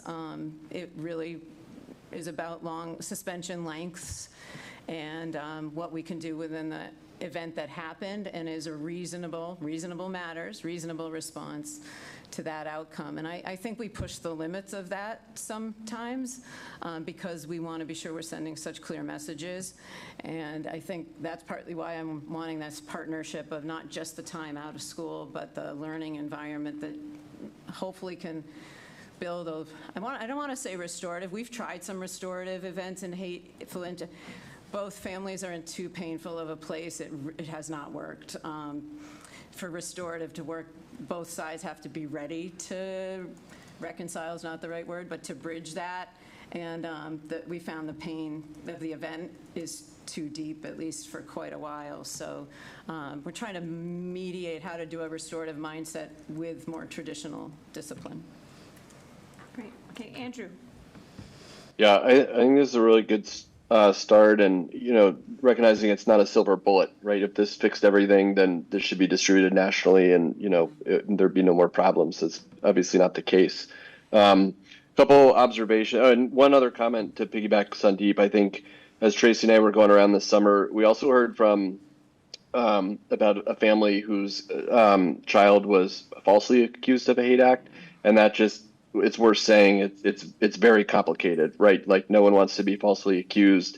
It's really hard to deal with that, and so there is that side of punishment as well, which is very, very difficult.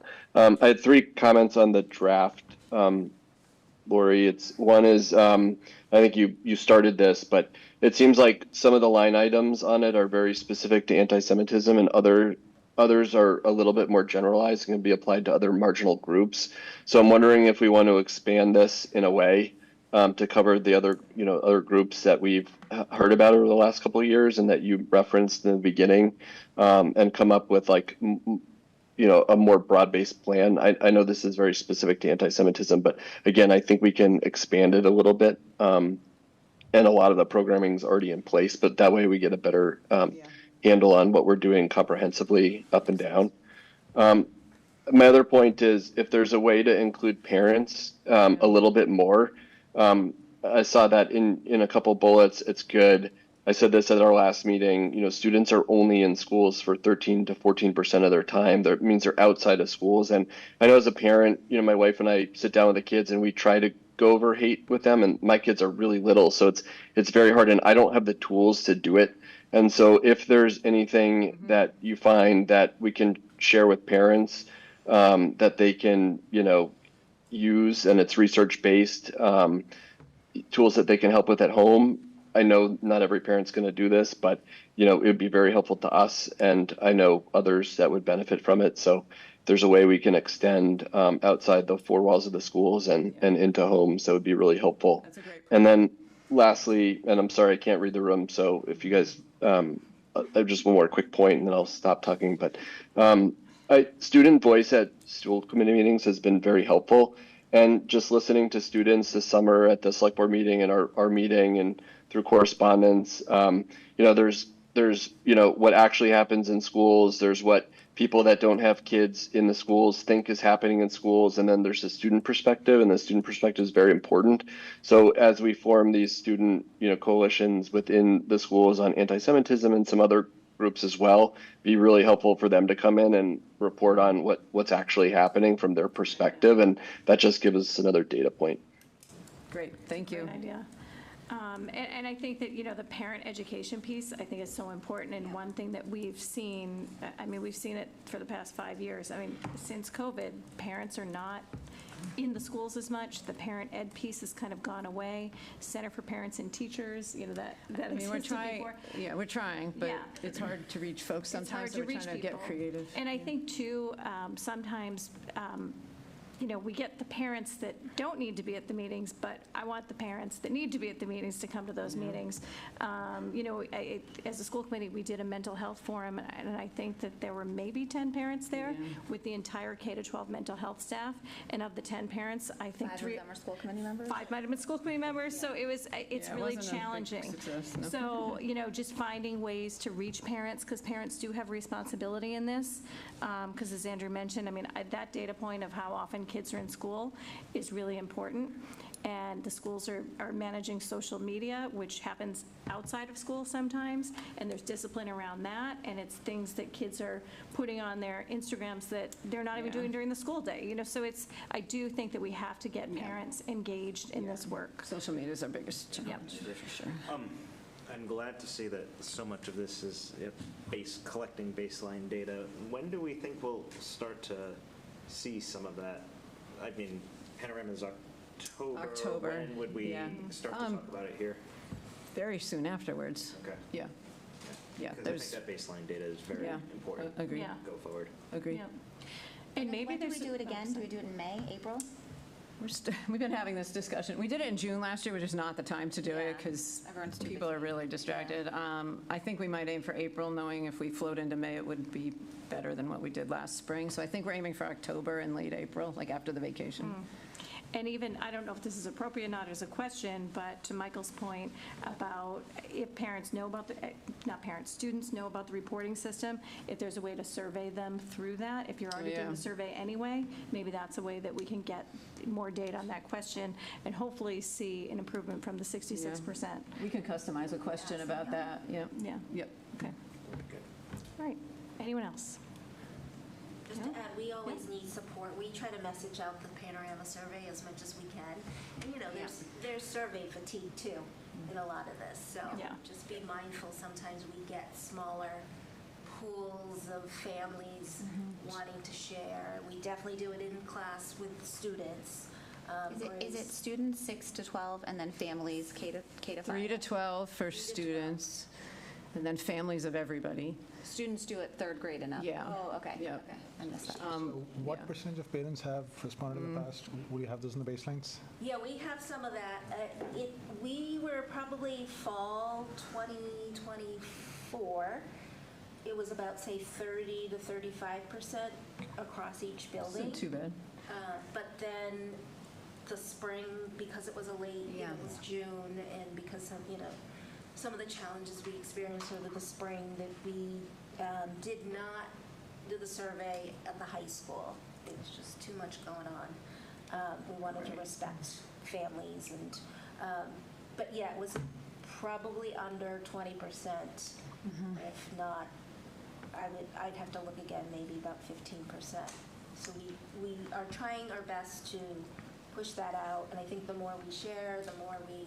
Yeah, I also want to be a little more targeted about how we encourage, can we work with the METCO liaisons here to really encourage participation from the METCO community? Can we work with the parent leaders of the anti-Semitic group to really encourage that? Can we work with CPAC to really encourage special education and maybe come at it from some of the organizations that are within our And even the school Parents community? Association, the PTGs, because I do think that you'll get these emails and they kind of get lost. Yeah. And if you have students at multiple schools, Getting and you're multiple. like, wait, am I filling it out for my elementary school student, my high school student, and do I have to do it 3 times? I might have been that parent at one point. I was that so- parent last. Yes, and it's challenging. It It's seems to challenging. be a strong argument for improving our mechanism of communications. I know the model that Select Board demonstrated, all the liaisons to the variety of different committees in response to follow-up after I believe the first meeting after the complaint was unveiled. The Select Board members went out to their committees and talked up what they felt needed to be done. So our liaison should go out to our committees and talk out what needs to be done to improve, and then look at better ways of getting out to our parent group. Question I had for you, Shelley, is that in terms of this 30% response, how does that compare to what you'd expect from a survey that you were sending out? Is that a robust or a weak response? I would say 30% is actually fairly strong. I mean, I do think they do get buried as far as for families. As a parent myself, I don't do what, like with those numerous tasks, and again, having multiple children does make it challenging. We have to have a window in order to close it out. So 30% I think is a really positive one. I do think it is about some of those groups we're talking about. To ensure that there is representation across sample sizes are strong across every building and across every family group, to have a diverse set of responses. We would have loved to have seen then the number of fall continue so that we have some comparison from fall to spring. I think that's if we don't have the same numbers, it's a little bit harder to really track the progress as much as we'd like to.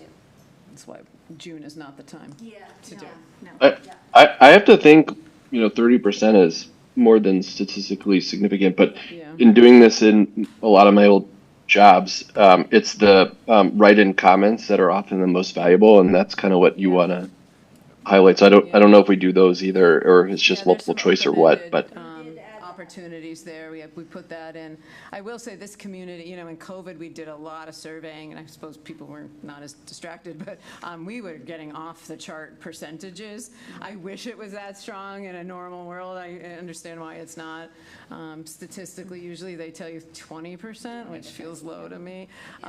So we're okay at the 30, but we'd love to be more like 40-ish, maybe even 50. It's a goal. Yeah, And this is just one data point, right? And then, you have all these other mechanisms as well. That's true. Great, okay. So in the interest of time, I think we're going to close this up and move on to Story of the Schools.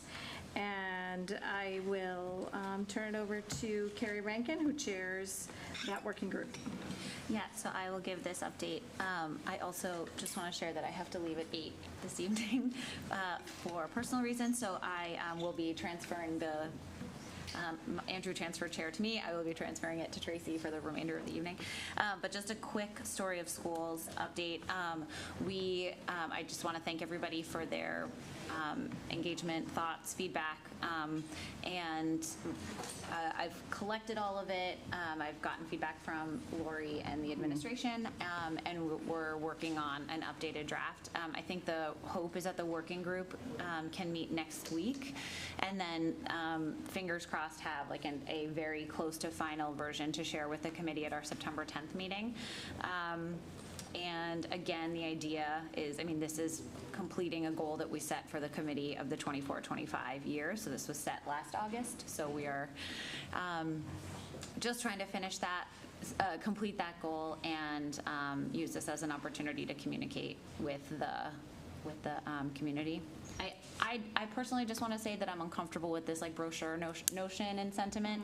I find that not everything has to be critical. We are allowed to celebrate the great things that are happening in our school district, and honestly, we ought to be doing that because there's so much that's happening in our school district that we should be super proud of and celebrating. And we find we spend a lot of time talking about the things that aren't going well, and that's our job. Like, that's exactly what we should be doing. We should be talking about how can we be better? How can we grow and improve and be better? But that cannot come at the expense of not talking about the great things that are happening. So that's just my own personal statement. So. Well, and I have to say, too, that this committee didn't just start 2 months ago. The story of the schools came out of a goal from last August, and we have been working on it all year. So this is not just a 2-month situation, just as the amenities building isn't a 2-month situation. So I think that we just have to be cognizant of that, and it is okay to tell the story of the schools. And this week, we actually got another ranking. I love to talk about rankings. And maybe we add it, maybe we don't. I didn't even know But this. U.S. News and World Report, we are the #1. Well, I'll actually let Dr. Hunter say it. Give me the teaser. Give delivery. us a little story here. Yeah, U.S. News and World Report had notified us that we are, again, the #1 STEM school in the state. 16th in the country. The other 15 are from other places. That just reflects the really rigor and quality of what's going on there. Overall, and this is still an ongoing discussion, you're hearing my goals, the rating overall is in the 30s, and that's because of our lack of AP offerings in the humanities. The formula just doesn't works completely to our disadvantage. I'm going to talk about the AP discussion and why we want to start offering that. It's not about the rankings. It's for children and opportunity. So we've pretty much held steady, which I was a little afraid last year when we were #1 in the state in STEM, like you can only fall, right? So the fact that we held it feels really great. And then the one we always watch for is Boston Magazine and see where we are there. They have different comparative factors, and we're interested to see. We had some data challenges with them having accurate data to work with, so we're curious if they've worked on that. And we aren't the only district that's had data challenges with them, and they will reprint and they will rank, for lack of a better term. I mean, I was pulling up the 24 and the 23, and I see notes on it with different schools that had challenged it. So what they typically do, if they don't have the new data point, they go to the prior year's data point and they use that information. So my best example is in 2020 when they reported MCAS scores. No one in Massachusetts took the MCAS in 2020, so they reported the 2019 scores. So we take rankings with a grain of salt, but my thing about rankings is I want to make sure that our teachers and our students are getting the credit they deserve. Yeah. Because when you are #1 in the state, we should be proud of that. I'm kind of happy in Boston Magazine if we're between 1 and 10, because all of those schools, they change from year to year. 1 becomes 2, becomes 3, becomes 10, then the next year we're 2 again, so they can be all over the place. Last year, they allowed us to provide our data. They did not ask us for that, so that should be coming out next week. It typically comes out at the end of August, so not that we really care about rankings, Boston but we do. Magazine or Boston US News? Magazine. U.S. News and World Report is out. Boston Magazine will be out, so I'll be looking for that and, just looking at the data, and I have a spreadsheet for the past, 12 years worth of data, so I'll just update it again, because I think it's just important to just see it all in one place, and I can share that with you when that comes out. What we do acknowledge it on the theme of communication, it is a really important communication tool, and yet it tells a story in one way. So just trying to navigate all of that. When you're #1, it's a great story. Great story. But trying to navigate some of the other nuances are challenging. But, going back to story of the schools, I think I've shared this previously, but in the Carlisle Town meeting, before we approved the budget, the question was, we're not hearing what's going on at the school, Right. short of what we're seeing in the papers. And so, that's why I do think this is so important. To the point where It's one step, and I think that is the point to your like minutes update, is like, this is one thing. This is, and to Andrew's line earlier, this is not a silver bullet. It's one step. It's a necessary thing that once we have the template right, it's something that we build on each year. Correct. But And I think it would leave us, like, it would leave the committee. Yeah, I think it becomes operational once you've Exactly. built it. Yeah, it would become functional once we set the model. Yes. But with that in place, there's still a role for us to 100%. go out and beat the Definitely. bushes and be present, whether it's 1 or 15 or 200, just to speak the gospel, hear the news, and then bring it back so we can all chew over it and make things better next time. So we need to do both. We need to do both. And I do think the common theme this year, it's got to be communication. I mean, it's I actually like collaboration and communication, so maybe we'll, hang it up in the room somewhere to remind us that that is really where we are right now in this moment. I think it's critical. I think it's critical for the town and the community, so you're going to see that in our goals, and I think you'll see it in Yeah, the I mean, morning's if I may be goals. so bold, it's what we're asking of the children. So let's model it, let's show them what humanizing it all looks like, and, work together on some really challenging topics and celebrate the successes. Right. And I think, I am a former educator, and my favorite graduate school course was consultation collaboration. I do like to talk, and so I think I did really well in that class. But I think it's critical, though. I mean, that's what we're asking of our educators, and I think we should be doing the same thing.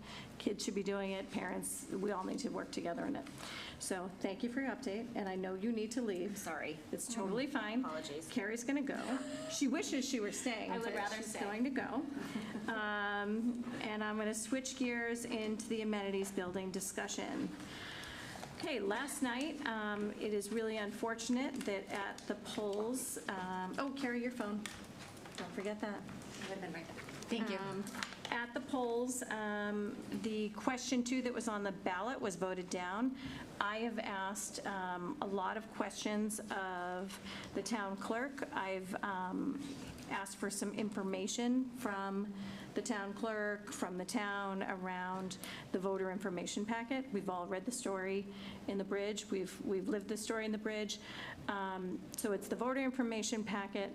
It's the corrected voter information packet. There was the issue of the con statement that I was not happy with the language used of bullying in the first sentence.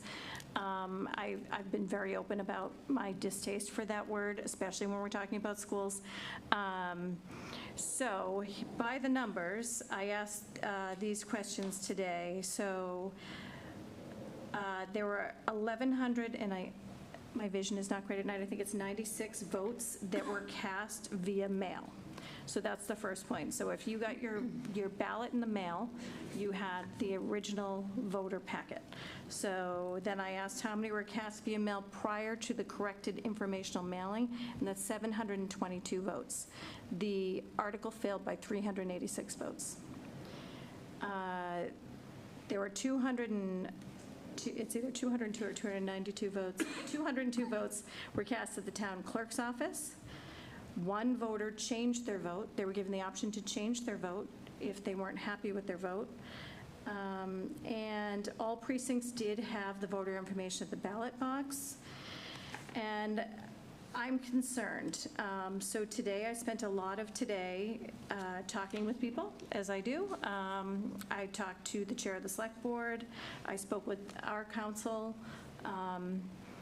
I'm not sure where we go from here. There is definitely an issue. There was misinformation given when it was found out. I believe that a resident in town notified maybe somebody on the finance committee, because I have some emails, and they brought it to the attention of the town clerk, and the voter said, my husband did a calculation, and if the tax amount was $271 times 6,500 households, it would be a $17 million ask. So some people had that information and used that information. And even if one person did that, there was misinformation given, and there was an error. So I'm trying to chase down how the error was made, what we can do about it. my first ask of this committee, and what would be my recommendation, is to start with a letter to the select board with our questions. I did not draft anything today. And that is on advice of council also. Like, I think we can start with a letter, because there are things that we need answered, and I would take everybody's feedback with what you would like answered, draft a letter, and then we have a meeting on Wednesday, and then approve that letter and send that letter. So I think that would be my preference for step one. Step two, there are options. I don't know if there will be another election, or we can ask for that, or if the select board is going to talk about it on Monday night. So that's definitely on the table. The select board will discuss it on Monday night, and I think that we're all in agreement that there was an error. CPC is right around the corner. I reached out to the CPC chair, but there was an error. I don't think there's an argument. There was an error in the wording of the con statement. The error was in the tax implication. And, yeah, in the con, and in the tax implication. There are some process questions here about just the corrected information going out and what voters had when they were voting.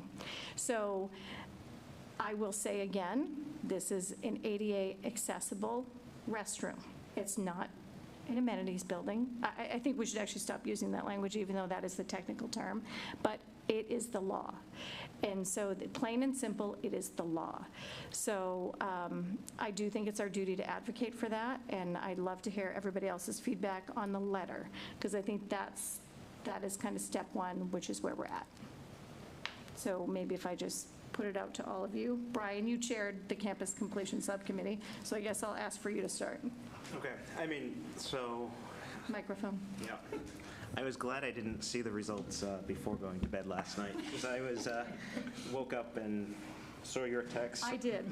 Saw your email, and I was just very disheartened, especially we spent this entire summer talking about equity and inclusion, and this is another form of equity and inclusion. I think we should definitely start with the letter, but my concern is, quite frankly, the Carlisle side. And yes. I have had conversations with the chair of our CPC. Okay. August 31st was what and was is the deadline. Was put in the agreement. Carlisle will have a town meeting November 1st, 2nd, whatever the Sunday after Halloween is. So, we maybe can, bring it back to that town meeting, but I don't really want to take it back to Carlisle until we know. Yes. Yes. On the Concord side. So, I will continue conversations in Carlisle once we have a better sense of the go forward in Concord, and I think the letter makes sense. Makes sense. And I guess now that you just said that on timing, so the select board is meeting Monday night. We do have time that we could draft a letter, and maybe you and I could do it on that. Either you could do it or I could do it, actually, because we would then be a quorum of that subcommittee. So we would have to either, or we could meet and bring it to our committee, but we'd have to post a meeting. So if we posted a meeting, today is Wednesday, Thursday, the earliest we can have a meeting is Monday. Yep. So we could have a Monday morning committee meeting with a letter to be presented at the select board meeting. I can be in touch with Mark about that, just so they have all the information before their meeting Monday night. So that could speed it up, but that would mean that we would have to be we would need a quorum available on Monday, anytime before 6 o'clock. And a quorum would be 1 Carlisle member and 3 Concord members. So it really mean if Brian or Lynette were available, we'd have to start there. Yes. You would be available Monday. You could make some time. I could make time. It's probably trickier for you. Yes, because I'm camping, so, but I can get on the call. I mean, that's, as long as it's As long as I'm around. Okay, okay. Yeah. So you're posting a regional school committee meeting? I think we should do regional school committee, because if it's a letter, we would have to vote the letter before we send it. Yeah. And write it, and really, I would bring a draft, and we could wordsmith it together and make sure everything's added into it. I would suggest middle of the day. One, you've got opening day Well, events right, to right. attend, and two, we need to be able to post. To post for early in the morning is almost impossible because the offices have to open tomorrow morning first. Okay, So middle of the day and on. okay. I mean, And we could do Zoom only. Yeah. of course, yeah. Other thoughts from committee members? Anyone? Can I clarify one? Yes. Yeah, Bob, go ahead. Just to, and I didn't calculate the tax impact, but I think what's confusing, it says 271 per year per household for 10 years, and my understanding was closer to 271 for the total 10 years. That's what it is. That is exactly That's what- exactly what it is. 10 times, it's yeah. 10 times, it's Yeah. communicating 10 times the impact. So I think that just to demonstrate Yeah. it is significant difference for some people. I mean, I had an 86-year-old resident text me today that said it looked like it was going to be $2,700, not $270. Well, $271, $2,710 per household. So, Sandeep. yeah, I was going to say, unlike you, I did stay up yesterday evening to eat. Yes. So I didn't go to bed until really late. I was absolutely dismayed, shocked Mm-hmm. that this was the result. We are a town that values people of all, all diverse kinds of people. Michael and I are here. That's kind of proof of that, a little bit at least. The fact that this ADA compliant restroom failed was, I didn't think it was fathomable, but it happened. So, and many elections have gone not the way I think these days. So, all of that being said, right, if we have to redo this election, it's again going to be a cost to the taxpayer. Yes. Do you have any idea what that is? No. I think that's a question for the select board. We have no idea what the cost of that would be. I don't think it's off the table. I don't think it's on the table yet. I think the select board has to meet. Yeah. Now, there are, so other avenues, so, and let's just, kind of roll out a timeline. The CPC, the next CPC meeting is September 16th. The deadline for the CPC grants for next cycle, that is September 19th. Both are after the deadline from Carlisle. So that Carlisle money is going to go away. And we could be in touch with them, but again, I don't know when their next meeting is, or if it's even possible because it was voted at town meeting. It was voted at, that's the thing, is it was voted at town meeting. And that's at least the initial reactions today. Like, is there any wiggle room? And Well, it feels disrespectful to Carlisle. I can see know. why they're reacting that way. yeah, no, and I Yeah. can't blame it, but I also, it makes me nervous to go Yeah, I hear you. back again, but, if, Yeah. that's why I'm saying we need to, Concord's got to have it locked up, I feel, before we go back to I mean, Concord. sorry to interrupt. Go I ahead. was just going to say, my last thought, just in terms of Concord CPC, I mean, we did put the application together last December. It's not Yeah, a heavy lift to. I actually think Bob and I Regardless, can yeah. grab that. We have a full design now. All the things they need are completely in place. I don't think it's a monumental task to do the application. So I think I'd like to say we're going to work on that, so we have a month to do it and not a super quick turnaround, assuming we might apply. Yeah. I'd rather have time to do it and do it right and not be rushing at the end. Right. And if you change your mind, we will understand, but I think it's smarter to I think plan it's for it. a strong argument for us to be applying. Yeah. Because I'm troubled. Well, I understand the questions that came up both in the voter information and the con statement. There's something I find troubling about questioning the vote. I think we should be first looking at, okay, this is how the vote ended up. What is our plan B? What do we discuss with Carlisle? But we actively get on plan B and apply for the CPA funding and then look at what our fallback is. And then, so I might think job one is doing that. Job two is then putting together the letter and talking with legal counsel, both for the town and the school, and what our other municipal leaders think and feel about the situation. Yes, and I have a pretty good understanding of that from some of my conversations, and town council will also be consulted because town council prepared that document. They prepared the voter information packet. To my understanding from my questions, the voter information packet both times was prepared by town council. So it's a predicament, and I think we're going to watch this kind of unfold as we go. It's disappointing. I certainly respect the votes that voters took with the information they were given. And I think that's all we can say about that. I do think that this is going to sit with the select board. So that's kind of the next thing that's happening, and they'll have a discussion about it on Monday. So more to come, but I think we definitely need to have a meeting, and I would say sometime afternoon on Monday, and maybe we can just talk about a scheduling meeting that we can go over a draft letter to the select board, because at a minimum, I had written on my own behalf to the select board to get some questions answered, and I think if we have questions, those should all be incorporated. And I'm not asking for, rerun an election, no, but just questions like whose eyes were on this before it was distributed, and when the corrected information, when that happened, who saw that before it went out, how were people notified? I mean, it's over the summer, I think people missed it, and you had voters voting with misinformation. We should do both of those in parallel is my thought, right?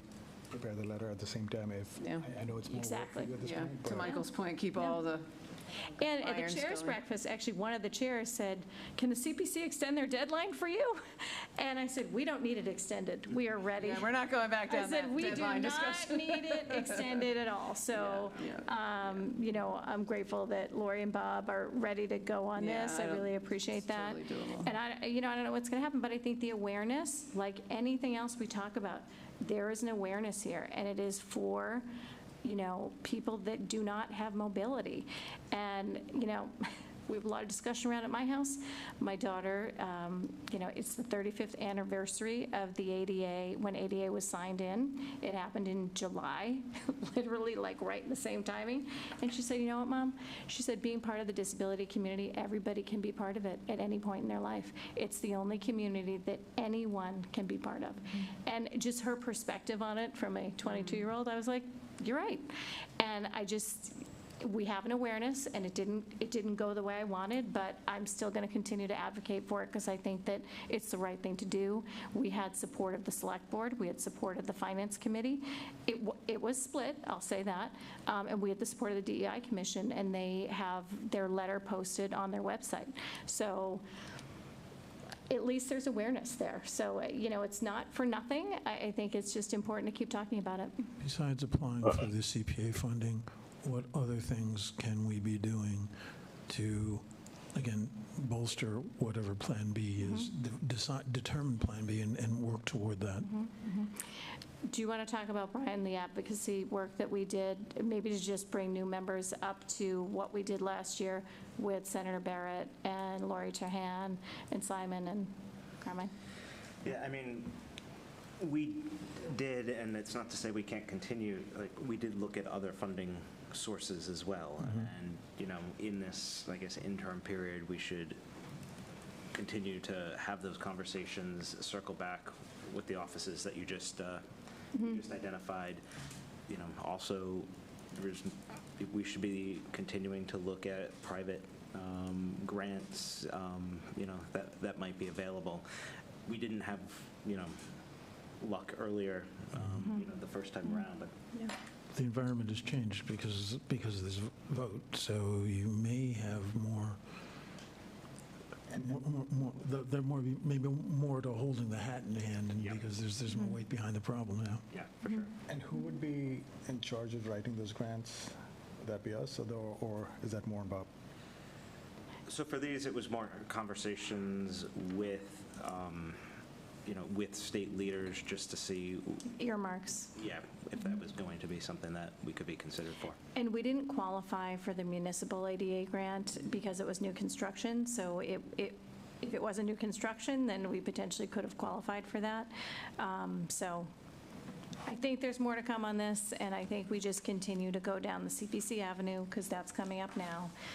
I'm not really sure how we communicate with Carlisle, so I would take your feedback, Brian, for anything that you think is appropriate at this juncture. At least they know that the vote has happened. Yep, they know the vote has happened, and, I'll just continue to stay in touch with them, with the necessary stakeholders, and as we figure out what's happening on this side. Yeah. So if it passes in Concord and we don't have the Carlisle funds, we can't do anything. We can't build the building. Are we, one thing to think about, are we asking Concord to pay their share? They're paying for the whole building. We typically split them between the two districts. Is Carlisle going to reconsider? If CPC approves it, I think it's typically 30 months that you have. So if Concord approves it, we'd have 30 months to find the other funding source. And Okay. I think they said that there's times they'll sometimes give you an extension to go further if we've identified a funding source but haven't started construction yet. But so we could be in this yo-yo if we get the Concord money, but that Carlisle money goes away. And Well, and I think, one thing that we had talked about last year with town meeting was, and I hesitate to say the words free cash because I know it's not free. I'll say it because we have 2 finance committee members in the room. I know it's not free. But, if there was a delta, we could have a special town meeting. We could vote on that for use of free cash after free cash is certified. Because we're in this weird point right now. Free cash was certified last year in April, but it had to be expended before July 1. So there was really no access to it. It will be certified again this year, and I think we might have had a conversation, it'll be earlier than April. But, there might be some room in there. These are all possibilities of options. Okay. Andrew, did you have anything while you're online, or? No, I think it's nice to hear the committee is kind of, generally very supportive of this. And in my mind, it's not a question of if this gets built, it's just when. And capital projects are sometimes rarely approved on the first go around or even second go around. So I think we have fight left in us to get this through. And no, it won't be easy. So I like the ideas that have been thrown around. And I think some of us have lived here long enough that I think it took about 10 years to get the high school built. And, we might just have to be patient, but I think that we're doing the right thing. Final note, just, Brian, if you could just refresh on why the Carlisle funding goes away as of August 31st. Because Carlisle, because of sort of everything that was happening on the Concord side in the lead up, Carlisle did not want the funds tied up for multiple years because there was a lot of, quite frankly, ambiguity in Concord in the lead up to the Concord town meeting. And so it was something that was put in place in this specific one, that it was contingent on Concord approving things by August 31st. And do you have a sense that if we apply for the CPA funding, and Carlisle knows that there's any wiggle room in the window? The initial reaction today was no, because that's how it was approved at our town meeting, was August 31st. Again, this is all, it's these have been very fast conversations. the message was that we have the money now, we're going to have other projects, here's your opportunity for this project to go forward. And I know that was relayed to our citizens at town meeting. So at least that aspect they knew. So this is just clarifying for me, from my memory, that why that August 31st deadline was in place. And there is also CPC actually has a surplus that has to be returned into their reserves. But if money is unspent, it's my understanding, if money is, say, I'm just going to make up a number, this is not the real number.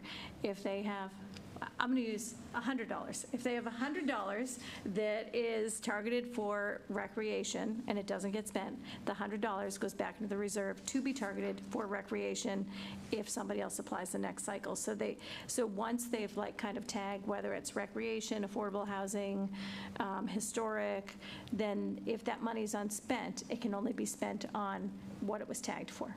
Does that make sense? And I did hear today at the chair's breakfast, there is a surplus, so they have to decide what to do with that. And there are other, at least I'm aware of at least one other recreationally related thing that might be applied for. Money's available, we need to apply, and then we need to see what, if anything, Carla has to say, but I think we should be working on that and working on the letter and looking at what a robust plan B. So it sounds like that's what we're going to do. Okay, so let's get to logistics on the meeting. What time? Andrew, I'm going to start with you. Are you able to meet on Monday during the day at all? Lunchtime, maybe? Or can you meet at lunch or 5? Well, 5 I think is too tight. So you're potentially lunch. Brian, how about you? Come back to me and pull I'll come back to you. Michael? Yes. Any time? The 25th? Yeah, Monday the 25th. I'm retired anytime. Anytime, okay. Lynette? Thought I was. Oh, you're camping, so But I'll be back by lunch, so if it's lunch or later, I can do lunch or later. Sandeep? Lunch. Lunch. There you Okay, go. does lunch mean 12? 12 to 1. Okay, 12 to 1. Brian, I'm getting back to you. I can do 12 to 12:30, but I'd have a hard stop. But that, I think that's 30 enough minutes should be time. fine. 30 minutes is fine, okay. So 12 to 12:30, we will schedule a Zoom meeting. I will write the agenda, I'll post it I'll send the agenda Send it to me and Aaron, to we'll you get it and up in the Aaron. morning. I'm and we'll not get it available, up. but I don't think. We don't need you. No, She this can run is- the Zoom. This is a school committee letter, so, okay. And this was really, I mean, I should say publicly too, this is really, the school committee is pushing this. It is not the district, the school committee is pushing this, so. I'm not unsupportive, but I know, you're it has totally been your baby all along. All along, and this has been a 2-year process Yeah. so far, and it continues. All right, so with that, we're going to move on from the amenities building, sorry, and I should have said at the beginning of the meeting, I was hoping for the meeting to go for 2 hours. I know Brian finds that funny, but no, it's kind of a goal to have like 2-hour meetings, because I think they're really effective when you meet in 2 hours, and I probably didn't manage the time effectively, so I'll do better the next time. So Lori, superintendent's goals. Yeah, and I thought I'd stay at a really high level here, because I'd like to bring these, usually I've done it in the fall, then January, and then in the spring. I'd actually like to align things with these more on a regular flow through the year. It feels like you see a lot of the work, but I don't tie it as much, and I just feel like I want to rework that with you. So if that makes sense, I feel like I can stay a little higher level. You've got the document, you can see the steps that are under each, and I'm really excited. This is probably one of the most robustly academically focused set of goals I've written, mainly because the first 2 learning goals, one is curriculum, the second one is instruction, and we've got big levers we're moving in multiple places, whether it's vision of a graduate at the high school and the curriculum work we need to do in preparation for reaccreditation, that's going to be launching, you'll hear a lot about that, or whether it's the literacy rollout at K-5. We're working a lot on instructional strategies in the classroom. Darnisa Amante Jackson, sorry, I keep finding little typos here. Amante Jackson is doing a leadership academy with the administrators, the department, and we're bringing teacher leadership in. I think that's what I'm most excited about. Department chairs and elementary teacher leaders, and trying to get a common instructional vision together, and this is all under the equity umbrella. And I think it's going to be really important that we, and I'm kind of pointing at Shelley and principals when they're here, equity is about, for us, our goal is academic outcomes. We want everyone to feel like they belong, but that's the path to high achievement. And so we're really now trying to tackle the instructional and curricular work that starts to give equitable access while we do the equity work to make everyone sure that they can succeed. So I feel like we're moving some big picture items, and consistency in curriculum is a really important part of closing achievement gaps, as is a toolkit of instructional strategies, so you meet instructional students where they are. So I think those are themes you'll hear as we talk on the updates to the various initiatives, but also as a common baseline. I do want to highlight the advanced placement piece at the high school. We have not offered AP Humanities ever. And we are now going to start to really look. And the rationale made total sense. I mean, I have some College Board bias. They have built this monopoly of money-making, high-quality curriculum, and colleges are buying, and everybody's buying in, and it has levelized the playing field, so there's rigorous content available to all kids through the AP program. In a district like ours, we offer highly rigorous courses all the time. So the mindset had been, let teachers develop the course, have more choice in some of the content pieces, and really rise the bar that way. We've embedded heterogeneously both groups of kids in the humanities and really done some successful multi-leveling in those groups. So all of that made total sense. What is finally being named on our end is, we have a plan that's strategic plans with multiple paths to success, and we have structurally said we're not going to participate in one of those paths. And I finally had to name out loud, I feel like there's a contradiction there, even as we struggle with some of the pieces of the College Board and the AP way things happen. It's a real thing, and it's a path for certain kids to get college credits. It's a path for certain kids to save some money in college. And most of all, we need a path for more kids of color and other subgroups to be in the high-achieving classrooms. And I think AP is a path to that because it's got a different set of ways to get there.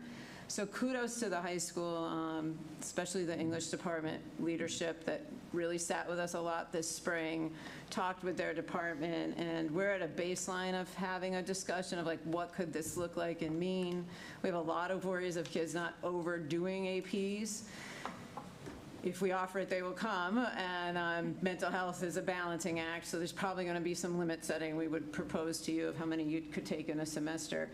But I think we're in for a really robust conversation of how to provide access to all to high level, just like we've been doing in math and starting to do in the other departments. So what we've proposed, that there's multiple options of coursework that we could offer in AP English. We want to decide what grade level to do it. We really don't want freshmen and sophomores killing themselves in APs. So there's a lot of things to talk through, and the department's going to be at the table making those decisions with us. We're not going to tell them that. But the intent is that for the fall of '26, we will have an AP offering for high school kids in English for the first time ever. And I just feel like it's monumental and important, and we need to do it right. I don't want to just drop it in and say, okay, now we're doing this. It has to balance all the other things we valued as to why we weren't doing it. Right. And really ensure that it's meeting the needs that we think we have. It's not about our kids stacking up their resumes. They're getting into the high-performing schools because they get vetted against what we offer. So they've never been penalized in the admittance process or anything like that.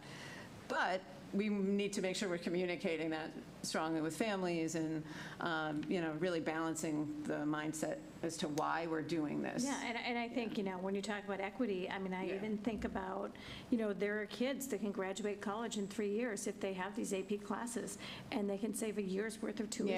Yeah, and that is really huge for some kids that really need to have that. Yeah. And I think that, this is a huge move for the English department. Yeah. My very first, I still remember my principal's coffee in the old high school was in 2014, and everybody was talking about, why don't we have more AP classes? And it's, 11 years later, English is coming. So I think it's really a testament under to this the work with the equity English lens, department. it does change the conversation, Yeah. and they really heard that. And they, there's a willingness and some fear and like all of that, and I think, we'll be giving you updates as the year goes on. That's great. So I'm looking at your second block, and you focus on the development and execution of an achievement gap plan. Is that plan a work in progress to? Great lead into my retreat update. We spent 2 days together, Monday and Tuesday, as a K-12, pre-K-22 administrative team, and it included the assistant principals. It's like the whole team, which we don't get to do all that often, and immersed ourselves in equity and closing achievement gaps, but also the really important adaptive leadership work that has to do in partnership with that, and how you bring a culture. It's culture, it's adaptive pieces of the feelings that go with all of that. Change is hard, and acknowledging and working with teachers and what you're trying to accomplish, and balancing, meeting teachers where they're at and what they're ready for with the urgency of kids needing us to close achievement gaps. And we had some really rich conversations last 2 days, and I named it, I did some PD this summer, a combined course from Harvard Ed School and Harvard Business School on leadership. It was one I stumbled on. It was fantastic. We actually used a lot of the material the last couple of days, and just naming all these moving pieces to sort of how you move schools to meet needs of all kids, but caretake of the adults at the same time. And we've had a lot of discussion about that last year. The adults need us to caretake for them too, and not try to move them, sacrifice them at the expense of trying to move kids, because guess what? That doesn't work.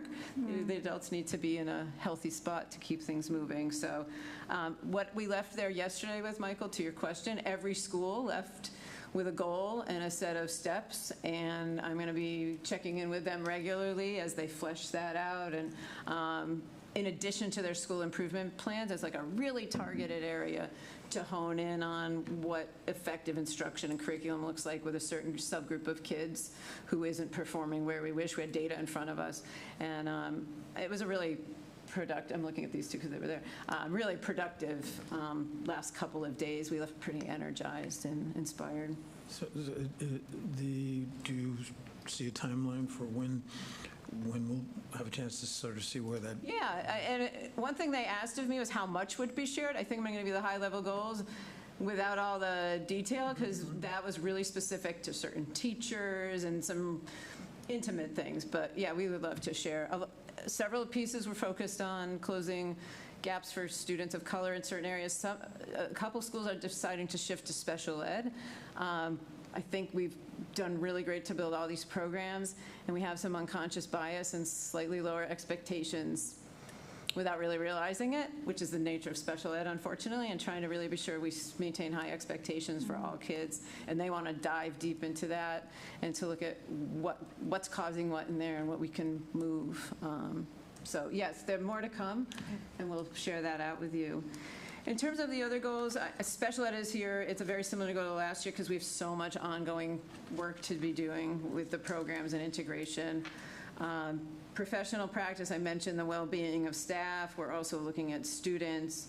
I have, in order to stay in touch with staff, I put focus groups in last year monthly at the elementary schools and regular lunches at CMS and CHS with teachers, me with teachers, and really well received, and I think really important that those lines of communication stay open so they can be heard and I can listen. I mentioned the DEIB work. I tried to highlight the work we're now talking on to highlight anti-Semitism. I'd like to do the same with LGBTQ while we continue the anti-racist work and all of the other things that we have already on the path. So important to keep saying that.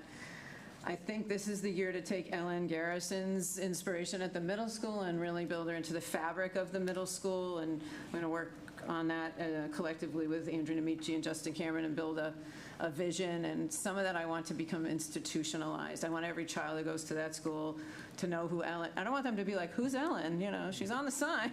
I want it to be institutionalized, so no matter who's here, there's some infrastructure there that just seems really important.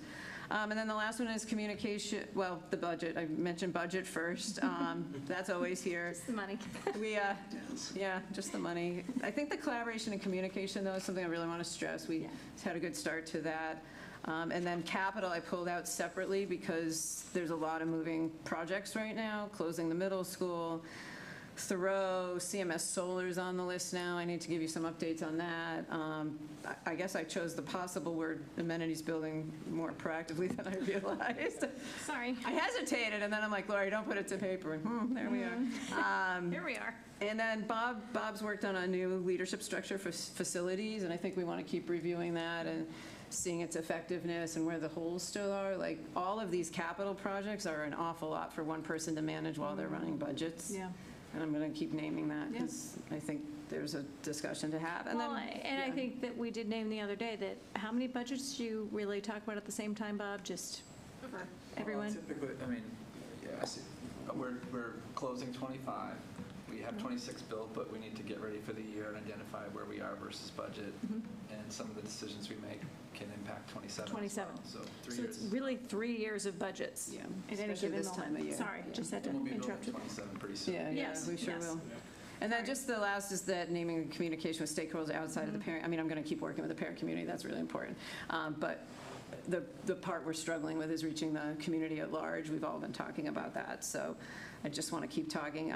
We did, and I mentioned this to the chairs, that I wanted to operationally do this. So we have Tom's in the room, so we'll have him wave. Our part-time chief information officer who works with me closely on liaison with the media and doing some press releases.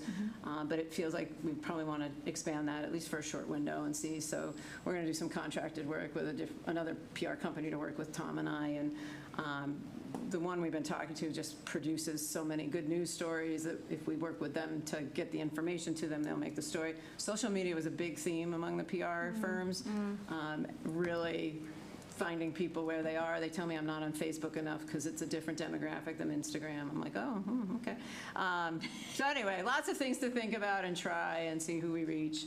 And just keep trying new things. I think you're right, podcasts and all sorts of stuff that we might be able to do. So, all right, that's the highlights, but I'll keep bringing updates. Well, and even like to get all your goals communicated out. You know, we had only 50 people in the room, 50 people online. Thank you, everyone who has stayed in the room, who has stayed online, because like this is really important. And I think that, you know, the beginning, half the meeting is really important too, but the end is just as important as the beginning. So, and I think that's why I really want to work more on time management of meetings, just because as it gets later in the day, I mean, we have the majority of the school committee is working full-time and then coming here for, 3, 4, 5 hours.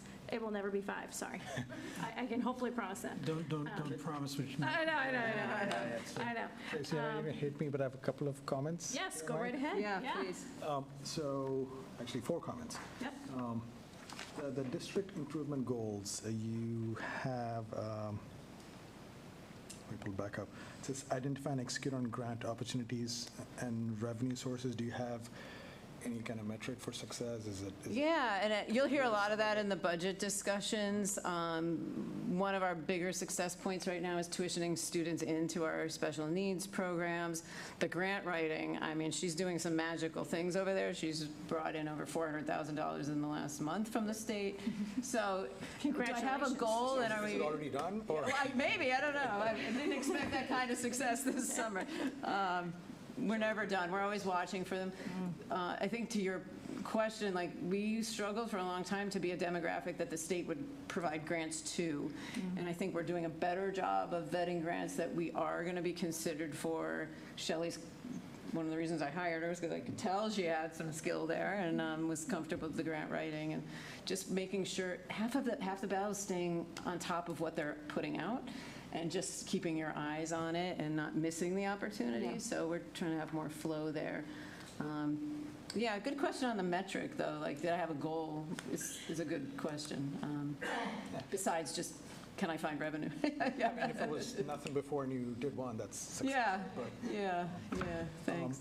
In the professional practice goals, we have, it listed student and staff well-being. Are we, I know the Panorama survey is for the students. It's for all. And staff, is it separately targeted to the staff? Yeah, so they participate at a staff meeting. Usually we try to captive them, and I get some feedback about where their well-being is at and assess progress there. And I think this might be the big one. The AP English, right? Yeah. Is that, do we have an approximate idea of what the fiscal That's a great question. There is training required of teachers who teach it. We have some who have taught it in other districts. Of course, the College Board makes you renew that every 2 years because, and then they update the book just a little, so you have to buy new books for kids. So we're going to have to assess that as we do the budget build. And the last one, this is the easiest one. On the top of it, it says superintendent's goals 2002 to 2020. Yeah, I'm missing a number there. I just saw that while I was talking. Thank you. I always appreciate your eyes on things because I get overloaded and miss it sometimes.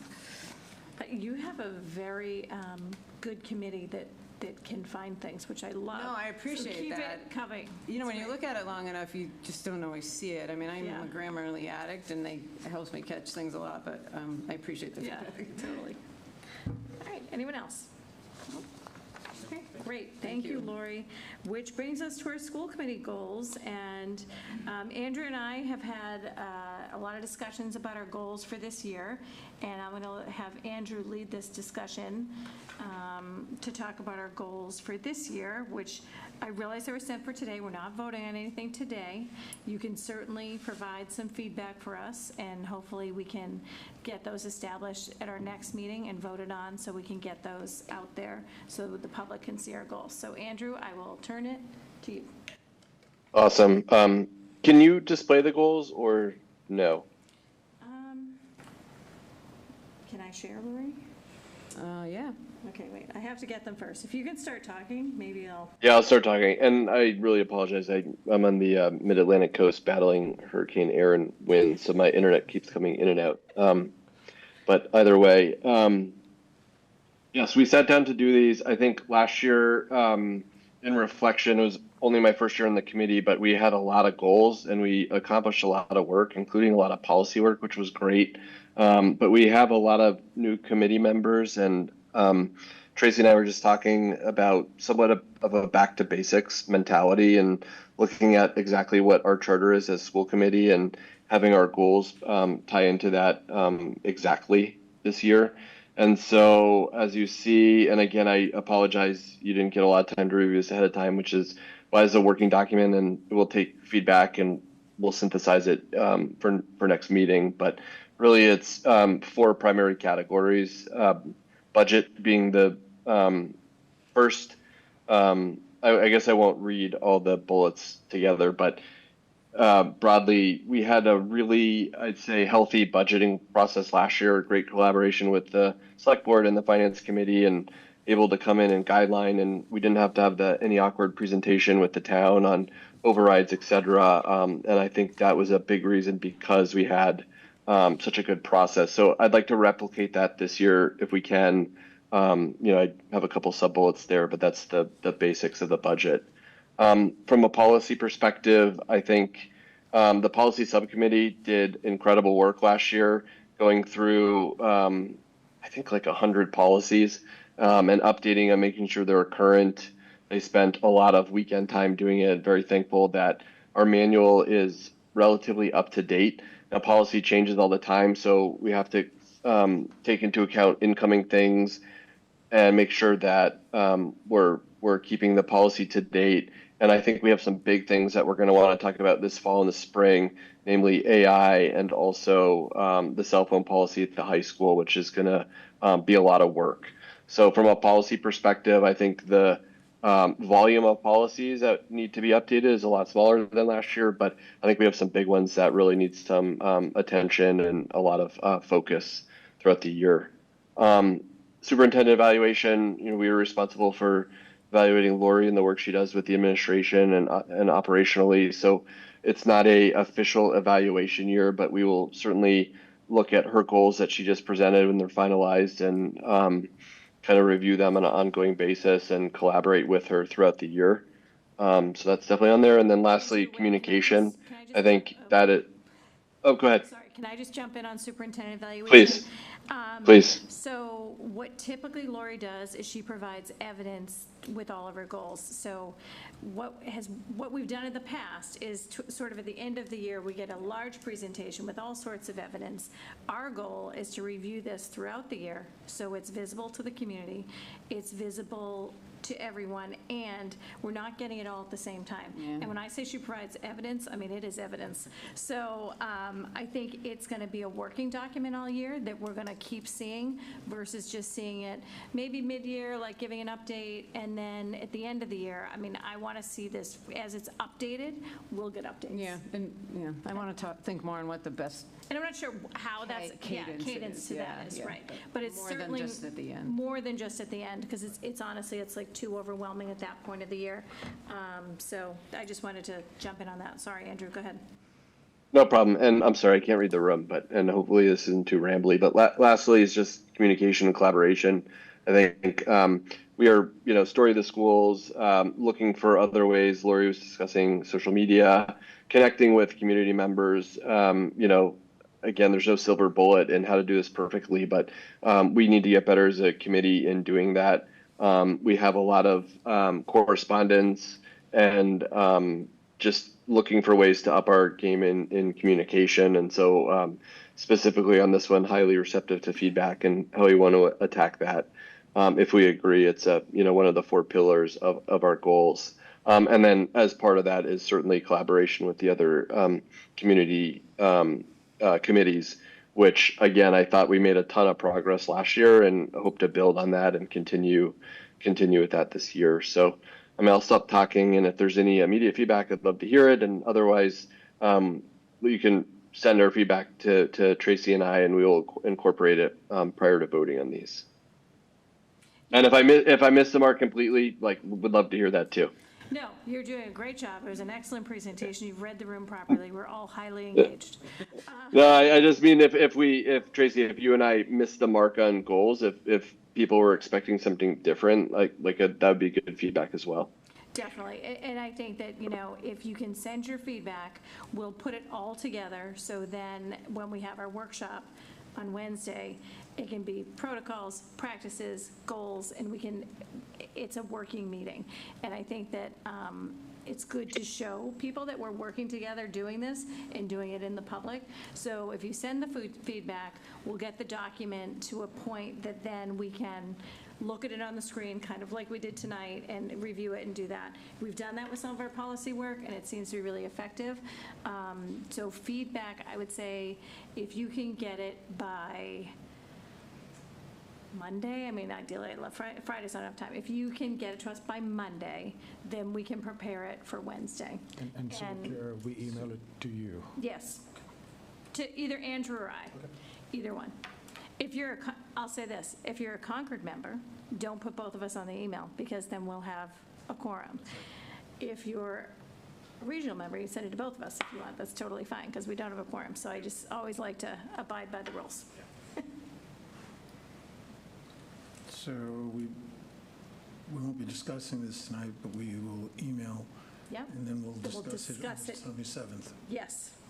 And the hope is, and this is the framework for the goals, the select board does it in a similar way. Mark presented all of the goals to the select board. He got feedback.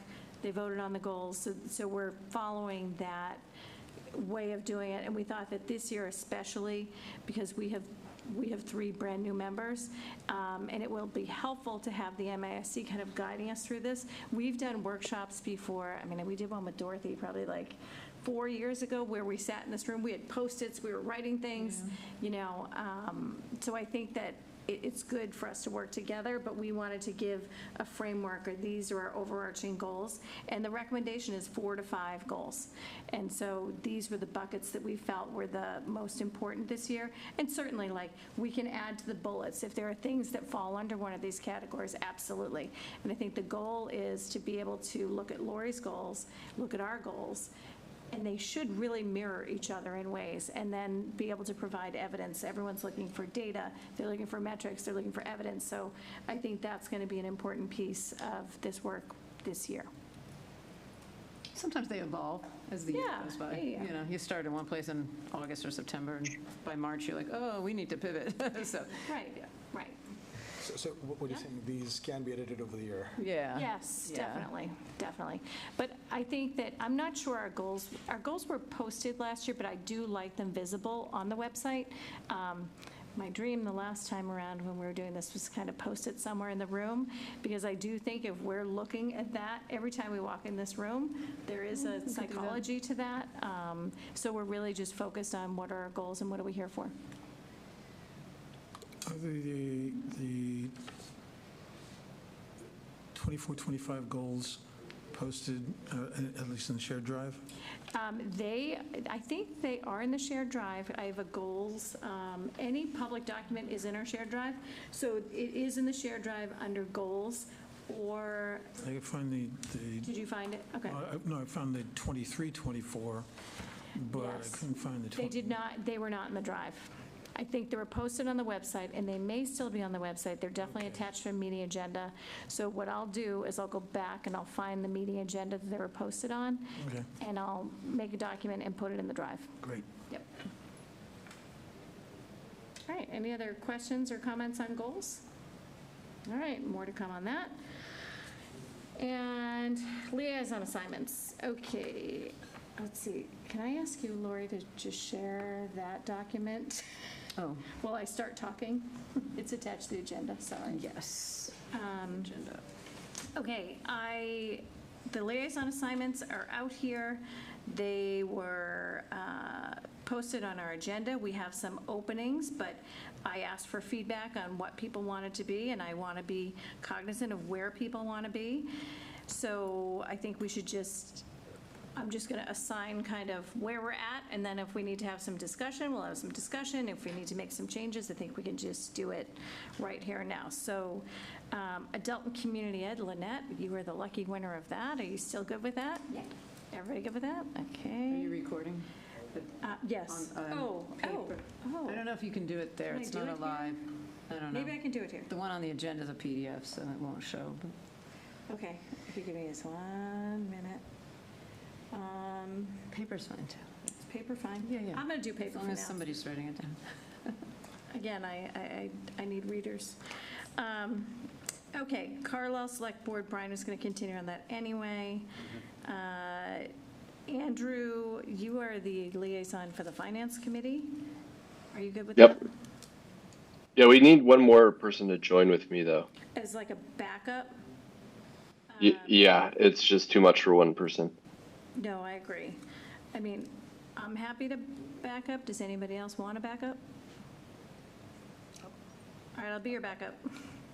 Okay, thank you. Concord Select Board, so typically the chairs liaise with the Select Board, just because if you need to speak in a meeting, you can speak for the committee. If you're a member that's liaising, you cannot speak for the committee. It's really challenging. And I think last year when Julie and Carrie, they couldn't get to the meetings, but then I would go to the meeting, but I wouldn't be able to say anything. So I'd sit there and be like, okay, I'll go back to the school committee. So if I can answer a question live, so that's how we do that. So Andrew, I'm going to ask you to be my backup. But Yeah, I'll back you up there. if there's ever a point that I can't go to the meeting or Andrew can't, and we put it out for somebody else to go be an observer, would all of you be willing to do, well, I would look at our Concord members for Concord Select Board or Finance Committee. Like if Andrew and I couldn't be there, would you be willing to get the call to maybe go to the meeting and listen? Yes. Okay. Okay. DI Commission, Michael, you wanted to be on that, so I will put you on the DEI Commission.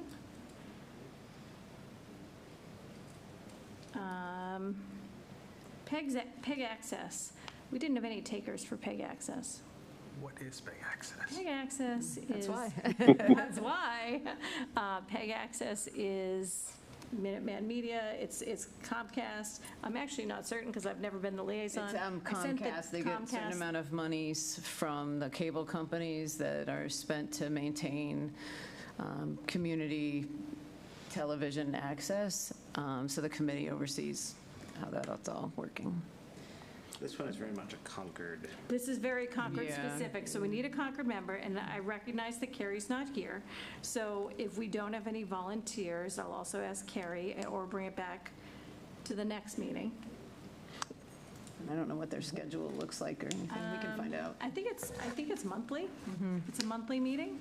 I think it was in the document that I shared that was dated document. Oh, because you have My that apologies. description.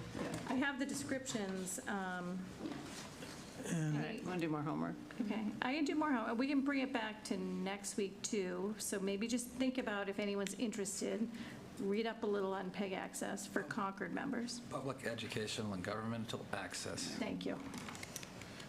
I always say like Minuteman Media, Comcast, it's cable related. Again, thinking just with respect to Minuteman Media, is just making certain that our citizens get access to, and is that a communication issue, just making certain that on a regular basis our citizens know that this is there and it's there for them to use? Yeah, I think it's just observing the meeting and bringing back any relevant school information. So the liaison, which. Who has been the most recent liaison? I think Cynthia. Cynthia. So if we have no takers, then I'll ask again next week. Not just yet. We can go through and then circle back too. Yeah, we'll circle back. Okay, so no takers on that. The Sustainability Committee's in a little bit of flux just because the coordinator resigned, so I'm probably fine if you want to hold off on that till I get regrouped. Okay, I'm going to put TBD on Yeah. that, okay? Leave it there, but. This is the sustainability one? Sustainability, yeah. But I'm going to go back to, all right, so PEG access, we're going to leave an opening. Concord Financial Audit Advisory, this is, we need a Concord member. Sandeep, you had volunteered yourself. So that is an appointment the select board has to do, so I'll be in touch with the select board and let them know that you'll get appointed. I think it's a two-step process, so you'll be on their agenda for 2 meetings, so I'll make sure you get on their agenda for Monday. And CPAC, Carrie expressed interest, Lynette, you'd expressed interest. I am the current liaison, so I would say that certainly, definitely come to the meetings, and I'll continue as liaison, but if we can do like the backup situation too, or you can go, and if, actually, even if the 3 of us were there, we're not a quorum, so it's actually fine. Okay? Yeah, that works. All right. The building committee. So Andrew is currently on the committee. Michael and Sandeep, you had both volunteered to be on that committee. So that meets monthly, Thursday morning. We actually meet tomorrow morning, which sounds like a short night for me, because we meet at 7:30. 7:30. And we will be winding down. The substantial completion of Phase 2 is October 15th. We will probably meet for a few months, 2 months, maybe 3 months after that, just to pay the rest of the bills. So it's a terminal commitment. I'd say by February, we're probably done.